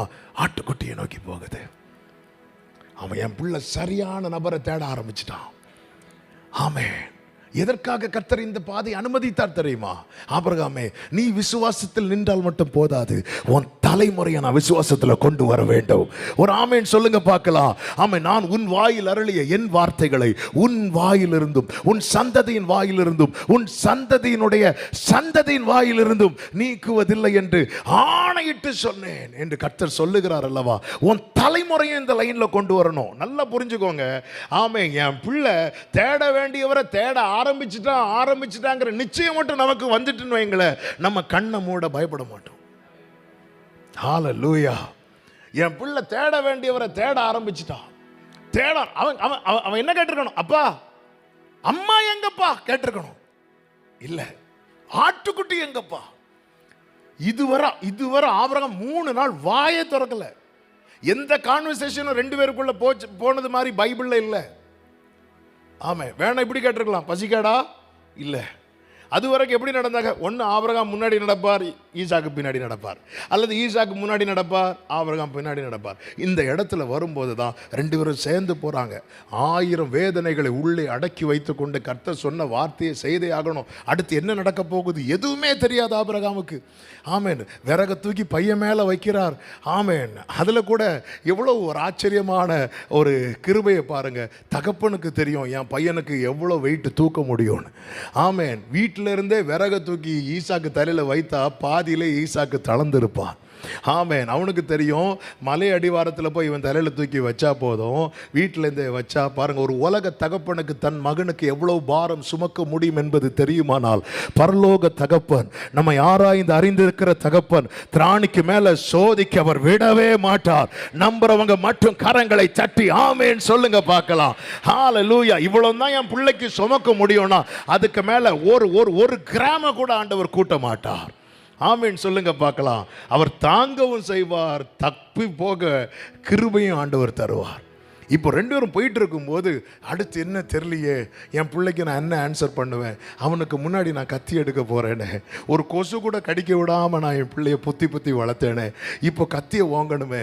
இப்படி போயிட்டு இருக்கும்போது பையன் கேட்குறான், அப்பா நீங்கள் வர்ஷிப்னு தானே சொன்னீங்க? ஆமாம், வர்ஷிப்னாலே நமக்கு அவர் தானப்பா வேணும். ஆட்டுக்குட்டி எங்கப்பா? பிள்ளை தேட ஆரம்பிக்கிறான் பாருங்க. அம்மா எங்கப்பான்னு கேட்கல, ஆட்டுக்குட்டி எங்கப்பான்னு. அப்படி ஆபிரகாம் அப்படியே அவனை பார்த்து சொல்றார், கர்த்தர் பார்த்து கொள்வார். கர்த்தர் பார்த்து, அவனுக்கு இப்போதான் லைன் பிடி கிடைக்குது. ஆமென். ஹல்லேலூயா. இதுவரை நான் தான் அவரை தேடிக்கொண்டிருந்தேன், இப்பொழுது என் பிள்ளையும் தேட ஆரம்பிச்சிட்டான். இனி என் காரியம் எதுவானாலும் கர்த்தர் பார்த்து கொள்வார். தலைமுறையும் விசுவாசத்தில் கொண்டு வர அனுமதித்தது எல்லாம் நன்மைக்காக சொல்றவங்க மட்டும் வலது கரத்தை உயர்த்தி சத்தம் ஆமென் சொல்லுங்க பார்க்கலாம். ஹல்லேலூயா. ஆமா, என்னால என் தலைமுறையை விசுவாசத்தில் கொண்டு வர முடியுமான்னு கேட்டா எனக்கு தெரியாது. ஹல்லேலூயா. ஆனா கர்த்தர் கொண்டு வருவார். எனவேதான் நீங்க மோசே கிட்ட சொல்லுவார், நீ யோசுவா கிட்ட இதை சொல்லு அப்படிம்பார். நீ சொல்லு. மோசே சொல்லுவார், சொல்லிட்டு மோசே போயிடுவார். மோசே போனதுக்கு அப்புறம் யோசுவா இருந்து அழுதுட்டு இருப்பார். மோசே என்னென்ன யோசுவாட்ட சொன்னாரோ அதை எல்லாமே இப்பொழுது கர்த்தர் அவங்கிட்ட ரிப்பீட் பண்றார். நான் உனக்கு கட்டளையிடவில்லையா, நீ பலன் கொண்டு திடம். இதை யார் சொன்னது தெரியுமா? மோசே சொன்னது. இப்பொழுது அதே வார்த்தை மறுபடியும் உறுதிப்படுத்துகிறார். தலைமுறை என்ன மட்டும் கொண்டு வந்தா போதாது. இன்னைக்கு அநேக குடும்பத்தில் உள்ள அநேக பெற்றோருடைய பாரம் என்ன தெரியுமா? நான் ஆண்டவரை தேடுறேன், என் பிள்ளை தேடலையே. ஆமென். ஆண்டவரே, என்ன நீங்க விசுவாச பாதையில் கொண்டு வந்தது போல, ஆமே, இது என்னோடு நிற்க கூடாதப்பா. எத்தனை பெற்றோர் அதை விரும்புறீங்க? ஆமே, கைகளை உயர்த்தி ஒரு ஆமேன்னு சொல்லுங்க பார்க்கலாம். இது என்னோட நிற்க கூடாது ஆண்டவரே, என் தலைமுறைக்கு இது தொடர வேண்டும், என் தலைமுறைக்கு இது தொடர வேண்டும். ஒரு ஆமேன்னு சொல்லுங்க பார்க்கலாம். இப்போ அவரை சொல்ல, கர்த்தர் பார்த்து கொள்வார் சொல்லிவிட்டு இருவரும் கூடி போறாங்க. தேவன் சொல்லி இருந்த இடத்துக்கு வராங்க. இந்த 3 நாள் ஆண்டவர் அவர்கிட்ட பேசவே இல்லை. நமக்கு வருகிற சோதனையில் பெரிய சோதனை என்ன தெரியுமா? எந்த வார்த்தையுமே நமக்கு வராது. ஆமாம், சும்மா இருக்கிற நேரத்தில் கூப்பிட்டு பேசுவார். கேட்கவே இல்லை. இங்கே வா, மண்ணை பாரு, பார்த்தேன் ஆண்டவரே, உன் சந்ததி இப்படி இருக்கும். நட்சத்திரத்தை பாரு, உன் சந்ததி அப்படி இருக்கும். ஆண்டவரை கேட்காத போதெல்லாம் கூப்பிட்டு பேசுனீங்க. சில டைம் பார்த்துருக்கீங்களா? நம்ம திரும்பும் போதெல்லாம் வாக்குத்தத்தமாக இருக்கும். ஆனால் சில நேரத்தில் தேவைக்கு பைபிள் திறந்தாலே உனக்கு ஐயோ ஏசப்பா என்ன ஆண்டவர். சிலருக்கு இப்படி ஒரு பழக்கம் உண்டு தெரியுமா? சோதர ஆண்டவரே உண்டு இல்லை, எல்லாருக்கும் உண்டு. ஆனால் நமக்கு நல்லா தெரியும், இப்படி திறந்தால் ஒரு நாள் வெளிப்படுத்தல் வராது, ஆதியாகவும் வராது. நமக்கு இந்த ஏசாயா சங்கீதம் நமக்கு தெரியும், எந்தெந்த பேஜை ஓப்பன் பண்ணால் எந்தெந்த வாக்குத்தத்தம் வரோன்னு. மேக்சிமம் நம்ம திறக்கும் போதெல்லாம் ஓரளவுக்கு வந்துடும். ஆனால் சில நேரத்தில் எப்படி சுற்றி பார்த்தாலும், எத்தனை செய்தி கேட்டாலும் நமக்கு ரேமா வெளிப்படாது. சர்ச்சில் வந்து பார்த்தாச்சு, நம்ம தனியாக செய்தி எடுத்து பார்த்து, ஏன்னா சில நேரத்தில் ஆண்டவருடைய அமைதி இருக்குது தெரியுமா? அது ஒரு பெரிய சோதனை. அதனால தான் தாவீது கதறுவார் 39 சங்கீதத்தில், நான் இனி இராமல் போகும் முன்னே 39 கடைசியில் தேர்தல் அடையும்படி என்கிட்ட பொறுமையாக இருக்கு. எனக்கு ஏதாவது என்கிட்ட பேசாமல் செய்யாமல் இருந்தீங்கன்னா நான் இல்லாமல் போயிடுவேன். அதுக்கு முன்னாடி ஏதாவது பண்ணிடுங்க ஆண்டவரே. 119 சங்கீதத்தில் தாவீது சொல்கிறார், உம்முடைய வாக்கின் மேல் நோக்கமாகி என் கண்கள் பூத்து போகுது, கண்ணெல்லாம் வலிக்குப்பா எனக்கு ஏதாவது. அப்போ தாவீது எப்படி பைபிள் படிப்பார் தெரியுமா?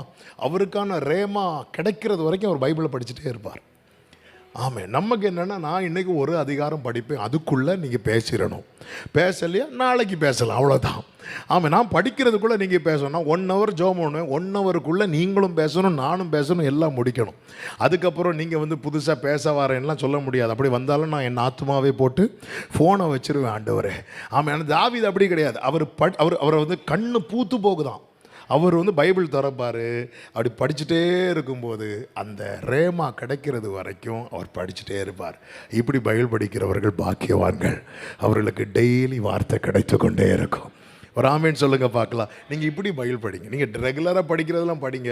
ஆனால் நீங்கள் பைபிள் எடுக்கும்போது இல்லையா, இப்போ நீங்கள் காலையில் பைபிள் படித்து முடிச்சிட்டிங்க, பைபிள் வச்சுட்டிங்க, உங்களுக்கு வேர்டு கிடைக்கலன்னா அது உங்களை தொந்தரவு பண்ணிகிட்டே இருக்கணும்.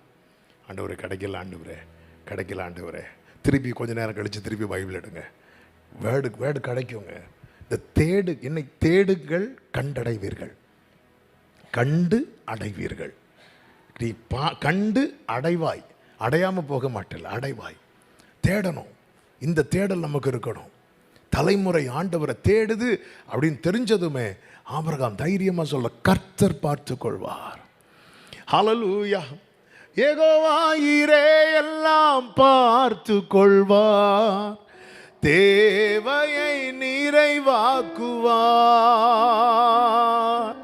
கண்ணீரை துருத்தியில் எடுத்து வைத்து ஏற்றதாய் பலன் தருவார். அந்நாளை களிப்பாய் மாற்றினவர் என்னையும் மாற்றிடுவார். அந்நாளை களிப்பாய் மாற்றினவர் என்னையும் கைகளை உயர்த்தி, யெகோவாயிரே யெகோவாயிரே எல்லாம் பார்த்து கொள்வார், தேவையை நிறைவாக்குவார். கண்ணீரை துருத்தியில் எடுத்து வைத்து ஏற்றதாய் பலன் தருவார். அந்நாளை களிப்பாய் மாற்றினவர் என்னையும் மாற்றிடுவோம். நம்ம பிள்ளைங்க ஆண்டவரை தேடுறாங்கன்னு தெரிஞ்சிட்டுனா நம்ம இருதயத்தில் ஒரு நிம்மதி, ஒரு சமாதானம் வந்துடும். இன்னும் ஆபிரகாமுக்கு என்ன பிளான் தெரியாது. ஆனால் பையன் ஆட்டுக்குட்டி எங்கப்பா, கர்த்தர் பார்த்து கொள்வார்னு சொன்ன அந்த வார்த்தையை நம்பி ஈசாக்கு தலையில் இருக்கிற பாரத்தை சுமந்து கொண்டு போகிறான். இந்த தகப்பன் எப்படி ரசிச்சிருப்பான் தெரியுமா? ஒரு பக்கம் ரசிச்சிருப்பான், இன்னொரு பக்கம் உள்ளெல்லாம் எப்படி ஏங்கி இருக்கும். நம்புறான்பா. ஆமென், நம்புறான். சில பெற்றோர் வெளியே போகும்போது பிள்ளைங்க கேட்பாங்க, அப்பா சாக்லேட், நான் வரும்போது வாங்கிட்டு வரேன்னு சொல்லுவாங்க. ஆமென். எத்தனை பெற்றோர் சாக்லேட் வாங்காமல் வீட்டுக்கு வந்துட்டு, ஐயோ பிள்ளைகிட்ட நான் வரும்போது வாங்கிட்டு வரேன்னு சொன்னேனே அப்படி சொல்லிட்டு திரும்ப வண்டி எடுத்துகிட்டு போய் வாங்கிட்டு வந்து கொடுக்குற பெற்றோர் இருக்கிறாங்க. பொல்லாதவர்களாகிய நீங்களே அப்படி தான் இருக்கும். நீங்கள் என்ன தான் பிள்ளைக்கு செஞ்சாலும் பைபிள் என்ன தெரியுமா சொல்லுது? பொல்லாதவர்களாகிய நீங்களே அப்படி தான் இருக்கும். ஆமென். நல்ல தகப்பன். அதாவது ஈசாக்கை பார்த்து, அவனை பார்த்து கர்த்தர் பார்த்துக்கொள்வான்னு சொல்லிட்டு ஈசாக்கு அதையே நம்பி போகிறான். ஆபிரகாம் சொன்ன வாக்கை நம்பி ஈசாக்கு போகிறான். கர்த்தர் சொன்ன வாக்கை நம்பி ஆபிரகாம் போகிறான். கர்த்தர் சொன்ன வாக்கை நம்பி நீங்கள் பயணிக்க ஆரம்பிச்சிட்டிங்கன்னா உங்கள் வார்த்தையை நம்பி உங்கள் பிள்ளைகளும் நடக்க ஆரம்பிப்பாங்க. ஆமென். ஹல்லேலூயா. இப்போ மோரியா மேலே வந்தாச்சு.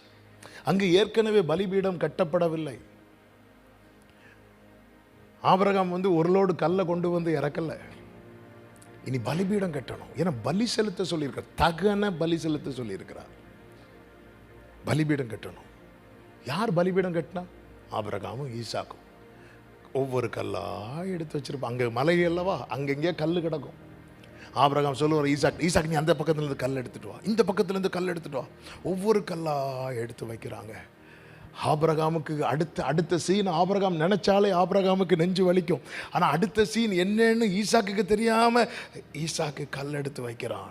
தகப்பன் தெரிந்து கல்லை வைக்கிறான். பையன் தெரியாமல் கல் எடுத்து வைக்கிறான். நம்ம லைஃப்பில் தெரியாமல் ஒவ்வொரு காரியமும் நம்ம எடுத்து வைக்கும்போது எல்லாம் தெரிந்து நம்ம கூட சேர்ந்து ஒருத்தர் அதை செய்து கொண்டிருக்கிறார். அவர் தான் நம்முடைய தகப்பன்.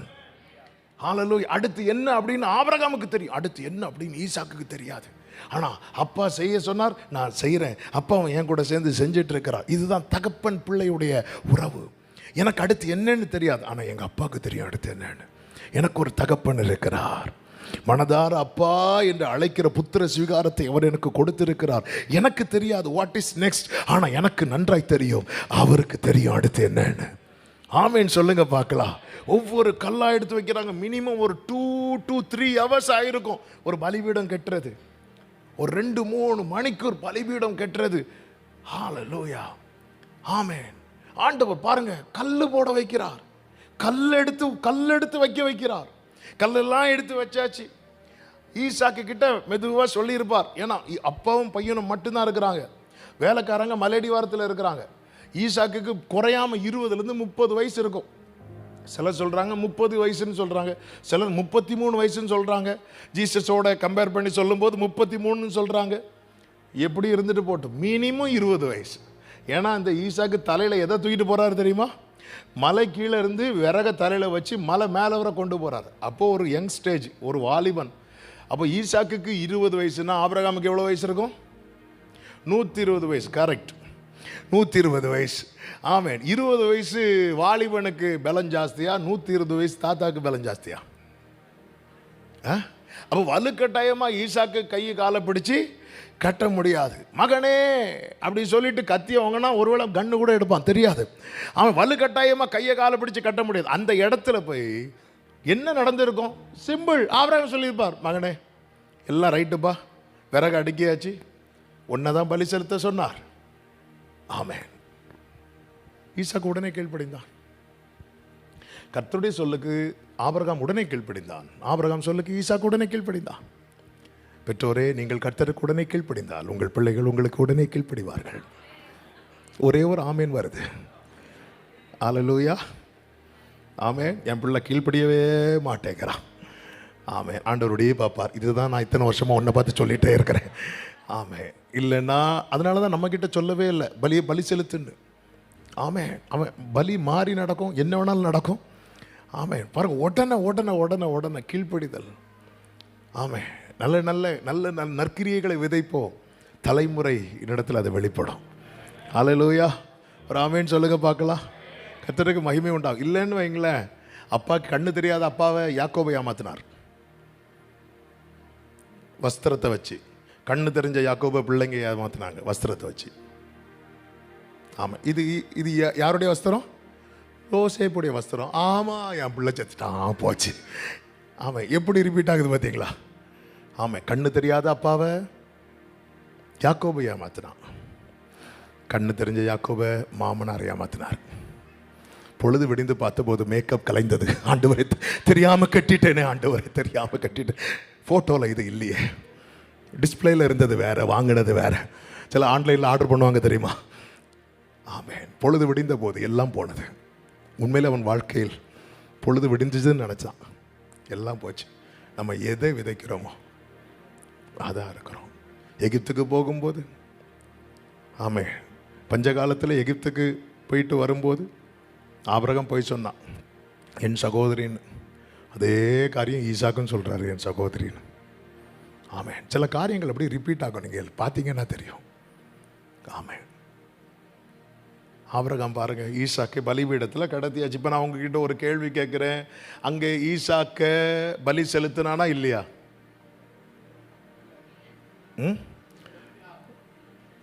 போச்சு. ஆமென். இது விடிய விடிய கதை கேட்டுட்டு, ஆமென், ஈசாக்க பலி செலுத்தினாரா இல்லையா? செலுத்தலை. அப்போ எதுக்கு இவ்வளோ கல் அடிக்க வைக்கணும்? ஈசாக்கு மேலே கத்தியை ஓங்கும் போது நிறுத்து அப்படின்ட்டார். ஆபிரகாமே ஆபிரகாமே பிள்ளையாண்டான் மேலே கையை போடாத அப்படின்ட்டார். கையை போடாத அப்படின்ட்டார். அப்போ என்னுடைய கேள்வி, அப்போ எதுக்கு இவ்வளவு கல்லை அடுக்க வைக்கணும்? அவன் கல்லை அடுக்கும் போதே ஆபிரகாமே நிறுத்து, ஆபிரகாமே. ஏன்னா கல்லை அடுக்கி ஒரு பலிபீடம் கட்டுறது என்பது சாதாரண கிடையாது. கத்தியை ஓங்கி வெட்டுறது ஈஸி. கத்தியை ஓங்கிட்டு அப்படியே இறக்கணும், யோசிக்க கூடாது. அந்த அந்த அந்த ஃபியூ செகண்ட்ஸுக்குள்ள அந்த கத்தியை இறக்கணும். இப்படி ஓங்கிட்டு அப்படியே குத்தி இப்படி கிழிக்கணும். அப்போதான் வெட்டுப்படும். அப்போதான் 2 துண்டா கிளியும். ஆனால் கல் எடுக்கிறது அப்படி கிடையாது. ஒவ்வொரு கல்லா ஒவ்வொரு இடத்துலேருந்து பொறுக்கிட்டு வரணும். ஒவ்வொரு இடத்துலேருந்து பொறுக்கிட்டு வந்து அது பலிபீடமாக அங்கே அமைக்கணும். எல்லா கல்லெல்லாம் கொண்டு வந்து போடும்போது அமைதியாக உக்காந்துட்டு, ஆமாம், ஓங்கி குத்தலான்னு வரும்போது ஸ்டாப் அப்படின்ட்டார். ஆண்டவரே, என்ன ஆண்டவர், ஒன்றுமே புரிய மாட்டேங்குது ஆண்டவரே. அப்போ இந்த இடத்துல ஏன் ஆண்டவரை நீங்கள் ஆபிரகாம இப்படி ஒரு பலிபீடம் கட்ட வைத்தீங்க அப்படின்னா, பின்னாட்களுக்காக ஆண்டவருடைய ஃபியூச்சர் பிளானுக்காக கர்த்தர் ஆபிரகாமை வைத்து அஸ்திபாரம் போட வைத்தார். என்ன ஃபியூச்சர் பிளான்? 2 நாளாகமம் 3வது அதிகாரத்தின் 1வது வசனத்திலே சொல்லப்பட்டிருக்கிறது. ஆமென். 2 Chronicles chapter 3 verse 1. 2 நாளாகமம் 3:1 வாசிங்களா? பின்பு சாலமோன் எருசலேமிலே தன் தகப்பனாகிய தாவீதுக்கு காண்பிக்கப்பட்ட மோரியா என்னும் மலையில், கரங்களை உயர்த்தி ஒரு ஹalleluya சொல்லலாமா? பின் நாட்களிலே அந்த இடத்துல சாலமோன் ஒரு பெரிய ஆலயத்தை கட்ட போறார். அந்த ஆலயத்தில் தேவ மகிமை இறங்க போகுது. திரளான ஆசாரியர்கள் அங்க கூடி ஆராதிக்க போகிறார்கள். திரளான ஜனங்கள் கூடி ஆராதிக்க போகிறார்கள். இந்த காரியத்துக்காக அப்படியே திரும்பி பார்க்கும்போது ஆபிரகாமை வைத்து கர்த்தர் அஸ்திபாரம் போட வைத்தார். கரங்களை உயர்த்தி ஒரு ஹalleluya சொல்லலாமா? ஆமென். நாளைக்கு பின் நாட்களிலே ஒரு சந்ததி எழும்பும். அது ஆண்டவருடைய சந்ததி எனப்படும். அந்த சந்ததி ஆலயம் கட்டி கர்த்தரை துதிக்கிற காரியத்துக்கு கர்த்தர் ஆபிரகாமை வைத்து அஸ்திபாரம் போட வைத்தார். இன்னைக்கு ராத்திரி வேளையிலே சிலரோடு கர்த்தர் தீர்க்க தரிசனமாய் சொல்லுகிற வார்த்தை இதுதான்.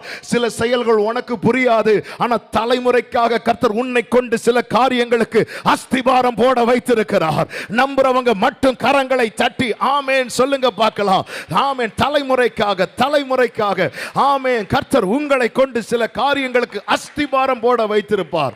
யாக்கோபு தனக்காக அழுதது ஒரு இரவு, ஆனா தலைமுறைக்காக அழுதது 22 வருஷம். ஹalleluya. ஆமாம். சில காரியத்துக்காக நம்ம கொஞ்ச நேரம் தான் அழுதுருப்போம், ஆனால் சில காரியத்துக்காக ரொம்ப அழ வைப்பார் தெரியுமா? அது எதற்கு தெரியுமா? யோசேப்பை குறித்து வேதம் சொல்லுகிறது, யோசேப்பு கனித்தரும் செடி.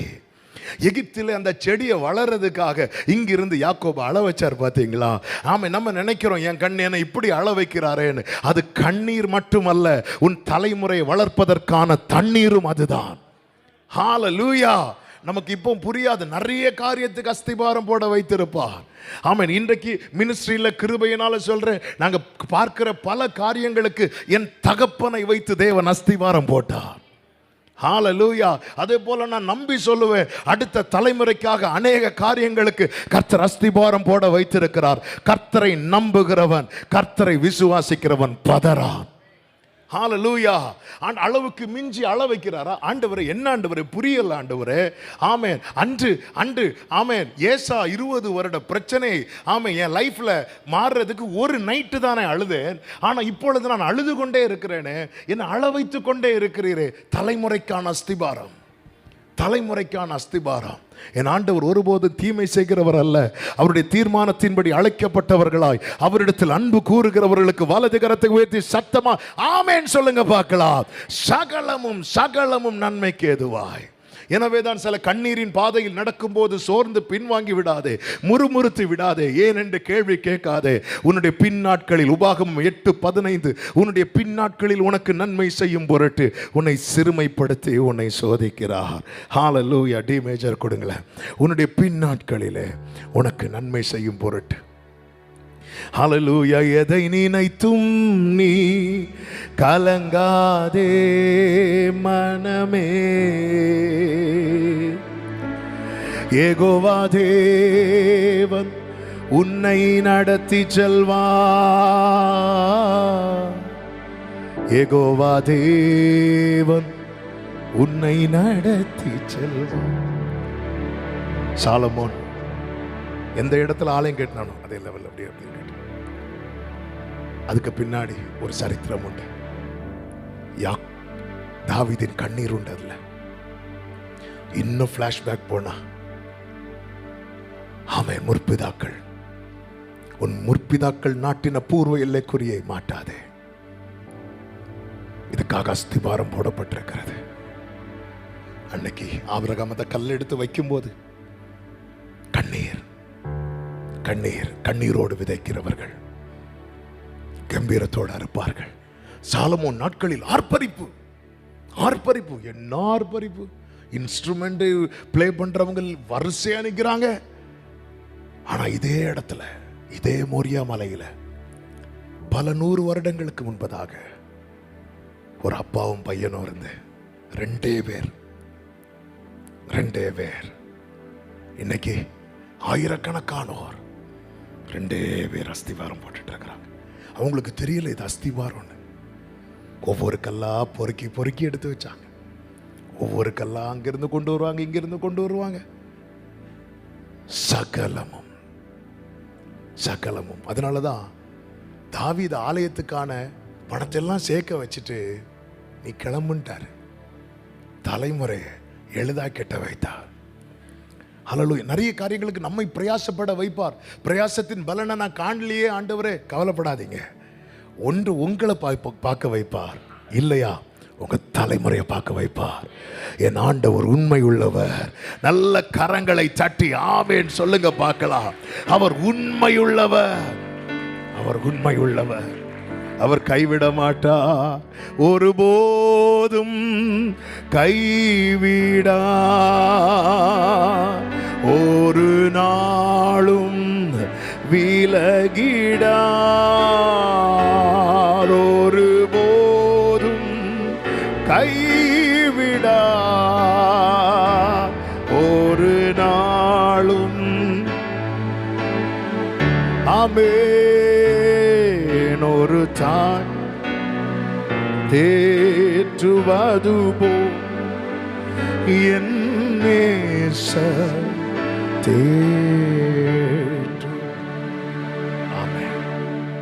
ஆண்டவர் செய்கிற காரியம் நம்முடைய லைஃப்ல திரும்பி பார்க்கணும். கடந்து வந்த பாதையை யோனத்தானை வைத்து அஸ்திபாரம் போட வைத்து மேவிபோசேத்தை அதன் பலனை அனுபவிக்க வைத்தார். பார்த்தீங்களா? நிறைய காரியங்களுக்கு நமக்கு தெரியாது, ஆண்டவர் ஏன் இப்படி நடத்துறீங்க, நான் ஒழுங்கா தானே ஆண்டவர் இருக்கிறேன். நமக்குள்ள எழும்புகிற கேள்விகள் ஒன்று, நல்லா தானே ஆண்டவர் இருக்கிறேன். இந்த எசேக்கியா ராஜா சுவர்புறமா திரும்பி அழுது சொல்லுவார்ல, நான் உமக்கு முன்னாடி நல்லா தானே ஆண்டவர் இருந்தேன், அப்புறம் ஏன் ஆண்டவரே? பல நேரத்தில் நமக்கு புரியாது. நம்முடைய காலங்கள் எல்லாம் கர்த்தருடைய கருத்தில் இருக்கிறது.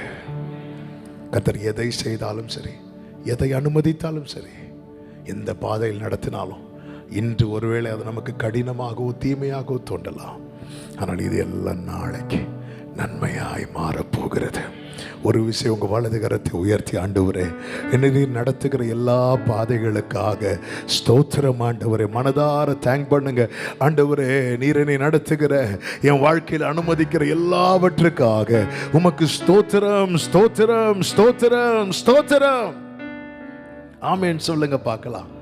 நேரம் போய்விட்டது. 2 காரியத்தை சொல்லி ஜெபிக்கிறேன். 4வதாக, ஆயத்தம் பண்ணினதை நம் கண்கள் காணும்படி செய்ய கர்த்தர் இந்த சோதனை அனுமதிக்கிறார். வேதம் சொல்லுகிறது 13வது வசனத்தில், ஆபிரகாம் தன் கண்களை ஏறெடுத்து பார்க்கும்போது இதோ பின்னாக புதரிலே தன் கொம்புகள் சிக்கி கொண்டிருந்த ஒரு ஆட்டுக்கடாவை கண்டான். தேவன் ஆயத்தம் பண்ணினது, தேவன் ஆயத்தம் பண்ணினது.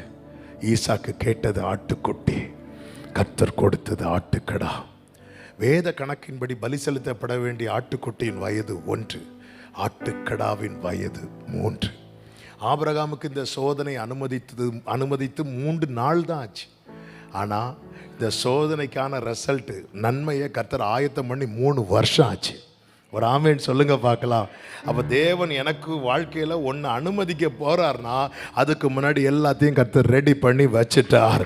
நம்புறவங்க நல்ல கரங்களை தட்டி ஆமேன் சொல்லுங்க பார்க்கலாம். ஹல்லேலூயா. அதனால தான் கர்த்தர் பார்த்து கொள்வார். நம்பிக்கையோட பக்கத்தில் 2 பேர் கையை பிடிச்சு சொல்ல முடியுமா? யெகோவா ஈரே, கர்த்தர் பார்த்து கொள்வார், கர்த்தர் பார்த்து கொள்வார். சத்தமா ஒரு ஆமேன் சொல்லுங்க. ஆன்லைன்ல பார்க்கிறவர்கள் இதை அறிக்கை செய், கர்த்தர் பார்த்து கொள்வார். ஆனா ஒரு காரியத்துல நிச்சயம் இருக்கணும். என்ன தெரியுமா? கர்த்தர் நியமித்த பாதையில தான் நடக்கிறேனா, இதுதான் ரொம்ப முக்கியம். நம்ம இஷ்டத்துக்கு நடந்துட்டு கர்த்தர் பார்த்து கொள்வார்னா ஒன்றும் தெரியல. ஆதாமே நீ எங்கே இருக்கிறாய்? ஆமே, அங்க போயிருந்து கர்த்தர் பார்த்து கொள்வார். கர்த்தர் பார்க்க கூடாது தானே ஒழிச்சிருக்கிற.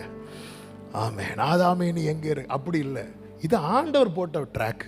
எனக்கு தெரியும் என் ஆண்டவர் லைஃப்ல எது கிடையாது தெரியுமா? தோல்வி கிடையாது. 40 வருஷம் இஸ்ரவேலரை நடத்தினார்ல, ஏதாவது ஒரு இடத்துல ரூட் மாறிட்டு திருப்பி கூட்டு போனாரா? இல்லை. அங்க இடத்துல ஒரு சொல்யூஷனை கர்த்தர் வைத்திருப்பா. என் ஆண்டவர் நல்லவர். ஆயத்தம், கண்களை ஏறெடுத்து. ஆமே, அந்த ஆட்டுக்கடை அங்கதாங்க இருக்கும், அங்கதான் இருக்கும். ஆமா, ஆனா அதுவரை தெரியாது. ஆகார் பக்கத்துல தான் ஊட்டு இருக்கு, தெரியாது, தெரியாது. டைம் வரும், கண்ணை திறப்பார், காண்பித்து தருவார். வேலை வரும். ஒரு ஆமேன்னு சொல்லுங்க. ஆமை, ஆட்டுக்கடாவை முதலே பார்க்கல, செய்ய வேண்டியதை செய்ய வச்சுட்டு தான் பார்க்க வைப்பார். அலைந்து திரிந்த ஆகாரின் கண்களுக்கு தெரியல, உட்கார்ந்து அழுத போது தெரிந்தது. சில காரியத்தை அழுகையின் பள்ளத்தாக்கை கடக்க பண்ணி தான் காண்பித்து தருவார்.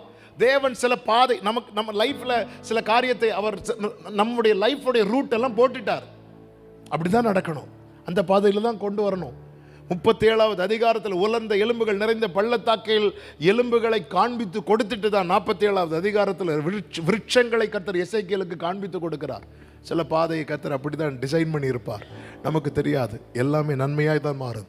ஆண்டவர் ஒருபோது சீஷர்களுக்கு சந்தோஷம் துக்கமாய் மாறும் என்று வாக்கு கொடுக்கவில்லை, துக்கம் சந்தோஷமாய் மாறும் என்று தான் வாக்கு கொடுத்தார். ஆமேன் சொல்லுங்க பார்க்கலாம். பைபிள் கூட அப்படிதான் நாங்கள் எழுதியிருக்கிறது. சாயங்காலமும் விடியற்காலமும் ஆகி, விடியற்காலமும் சாயங்காலம் ஆகின்னு பைபிள் எழுதலை. எடுத்ததுமே முதல் அதிகாரமே நமக்கு நம்பிக்கையை தான் கொடுக்கிறது. சாயங்காலம் விடியற்காலமும் ஆகி அப்படிதான் இருக்கும். ஹல்லேலூயா. ஆயத்தம் பண்ணினதை, எனக்காக ஆயத்தம் பண்ணினதை. ஆமேன். உமக்கு காத்திருக்கிறவர்களுக்கு நீர் உண்டு பண்ணி வைத்தவைகளை ஒரு கண்ணும் காணல. ஆமேன். எல்லாம் கண்ணு முன்னாடி தான் வச்சிருப்பார். இன்னைக்கு நீங்க எந்த சிச்சுவேஷன்ல இருக்கிறீங்களோ அங்கே உங்களுக்கான ஒரு ஊற்று இருக்கிறது, அங்கே ஆயத்தம் பண்ணி நாட்டுக்கடா இருக்கிறது. நம்புறவங்க சத்தம் ஒரு ஆமேன்னு சொல்லுங்க பார்க்கலாம். ஆமே, உங்களை வச்சு சில காரியத்துக்கு அஸ்திபாரம் போடணும்னு பிளான் பண்ணிட்டாரு. நீங்க போட்டு முடிக்கும் போது நீங்க கண்களை ஏறெடுத்து உங்களை பார்க்கும்படி கர்த்தர் கிருபை செய்வார். எத்தனை பேர் நம்புறீங்க? என் கண்கள் நன்மையை காண போகிறது, கர்த்தர் ஆயத்தம் பண்ணினதை பார்க்க போகிறது. ஹல்லேலூயா சொல்லுங்க பார்க்கலாம்.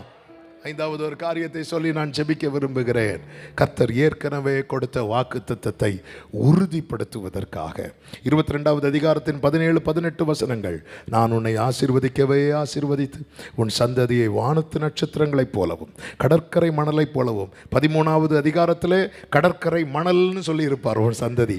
15வது அதிகாரத்தில் வானத்து நட்சத்திரம்னு சொல்லியிருப்பார். ஆண்டவருடைய வார்த்தை ஒன்றும் வீண் வார்த்தை கிடையாது. இது எல்லாம் உறுதிப்படுத்தப்படும் நாட்கள் வரப்போகிறது. சத்தமோ ஆமென் சொல்லுங்க பார்க்கலாம். அலங்காரத்துக்காய் பேசுகிறவர் கிடையாது. ஆமென். ஆதியாகமம் 12வது அதிகாரத்தில் உன்னை ஆசீர்வதிக்கவே ஆசீர்வதித்துன்னு சொல்லுவார். 13வது அதிகாரத்தில் உன் சந்ததி கடற்கரை மணலத்தினையா இருக்குன்னு சொல்லுவார். அப்பொழுது ஆபிரகாமுக்கு வயது 75. 15வது அதிகாரத்தில் உன் சந்ததி வானத்து நட்சத்திரம் போல இருக்கும் என்று சொல்வார். அப்பொழுது வயது 86. இப்பொழுது வயது ஏறக்குறைய 120 ப்ளஸ். அப்போது 40-45 வருஷத்துக்கு முன்னாடி சொன்ன வார்த்தைகளை எல்லாவற்றையும் ஆண்டவர் வந்து கன்ஃபார்ம் பண்ணிகிட்டே இருக்கிறார். ஆமாம், உன்னை ஆசீர்வதி அழைத்த போது சொன்ன வார்த்தை, உன் கடற்கரை வானத்து நட்சத்திரத்தை போல் உன் சந்ததியை வானத்து நட்சத்திரத்தை போல பெருக பண்ணி. 86 வயசில் சொன்ன வார்த்தை. கடற்கரை மணலை போல பெருக பண்ணி. லோத்து பிரிந்த போது சொன்ன வார்த்தை, உன் சந்ததியார் தங்கள் சத்துருக்களின் வாசலை சுதந்திரித்துக் கொள்வார்கள். சில ட்ராக்கில் கர்த்தர் நடத்தும் போது புரிந்து கொள்ளுங்கள், எனக்கு கொடுக்கப்பட்ட வார்த்தை உறுதியாக்கப்படுகிறது. ஆமென். அது கன்ஃபார்ம் ஆயிட்டுன்னு வைங்களேன். வேதம் சொல்லுகிறது, அவர் சொல்ல ஆகும், அவர் கட்டளையிட நிற்கும். உங்க தலைமுறை மேல அது நிற்க போகுது, உங்க குடும்பத்தின் மேல நிற்க போகுது. ஆமென், ஆமென், ஆமென். அந்த வார்த்தையை சத்துருவுக்கு தொட முடியாது. வானமும் பூமியும் ஒளிந்தாலும் இந்த வார்த்தை நிச்சயம் நிறைவேறும். ஹalleluya. கர்த்தர் பெருக பண்ணார்னா லேஸ்லியா பெருக பண்ணார். ஆமென். உன் தகப்பனாகி ஆபிரகாம் உன்னை பெற்ற சாராளை நோக்கிப்பார், அவன் ஒருவனாய் இருக்க. ஒரு ஆபிரகாமுக்கு ஒரு மகனை கொடுத்தார், ஈசாக்கு, ஒரு பையன். ஒன்று, அதுக்கப்புறம் 1 கொடுக்கிறார். அந்த 1க்கு 2 கொடுக்கிறார். யார் தெரியுமா? யாக்கோபும் ஈசாக்கும். அதில் யாக்கோபை தெரிந்தெடுக்கிறார். அந்த 2 பிள்ளைகளில் ஒருத்தனை தெரிந்தெடுத்து அவனுக்கு எத்தனை பிள்ளைகளை கொடுத்தார் தெரியுமா? 12 + 1 12 குமாரர்களை கொடுத்தார். ஆமாம். 1 அடுத்து 2 ஆக்குகிறார், 2 12 ஆக்குகிறார், 12 70 ஆக்குகிறார். இஸ்ரவேல் வந்து எகிப்துக்கு வரும்போது 70 பேரோடு வரான். 70 பேர் + 4 பேர். யோசேப்பின் மனைவி, அப்புறமா மனாசே, எப்ராயிம். 70 74. 1 2 12 74. கணக்கு குழம்புது இல்லை, நம்ம கால்குலேட்டரில் இது செட் ஆகாது. 74 ஆச்சா. அடுத்து எகிப்திலேருந்து இஸ்ரவேலர்கள் வெளியே வரும்போது 6 லட்சம் புருஷர்கள் இருந்தார்களாம். ஆமாம். 1 2 12 70 74, அப்புறமா 6 லட்சம். அதுக்கப்புறம் போகும்போது சாலமோனே சொல்கிறாரு, ஆண்டவரே எண்ண முடியாது, கால்குலேட்டர்லாம் ஹேங் ஆகி கிடக்குது, எண்ணவே முடியாது. கர்த்தர் ஒருவனை அழைத்து பெருக பண்ணார். ஆமென். ஆண்டவர் உறுதிப்படுத்தினார். வாக்குத்தத்தம் நிறைவேறினது. அன்றியும் அவருடைய தீர்மானத்தின்படி அழைக்கப்பட்டவர்களாய் தேவனிடத்தில் அன்பு கூறுகிறவர்களுக்கு எல்லாரும் கைகளை உயர்த்தி சொல்லுங்க, சகலமும். சொல்லுங்க பார்க்கலாம், சகலமும். சத்தமா சொல்லுங்க பார்க்கலாம், சகலமும் நன்மைக்கு ஏதுவாய் நடக்கிறது. சத்தமா ஒரு ஆமேன் சொல்லுவோமா? கர்த்தர் உங்களை ஆசீர்வதிப்பாராக. ஆமென். ஆண்டவரிடத்தில் அன்பு கூறுவதில் கவனம் செலுத்துங்கள். உங்கள் வாழ்க்கையில் செய்ய வேண்டியதெல்லாம் சரியாக செய்து உங்கள் தலைமுறையும் இந்த பாதையில் நிற்க கர்த்தர் உங்களுக்கு அனுகிரகம் செய்து ஆசீர்வதிப்பார்.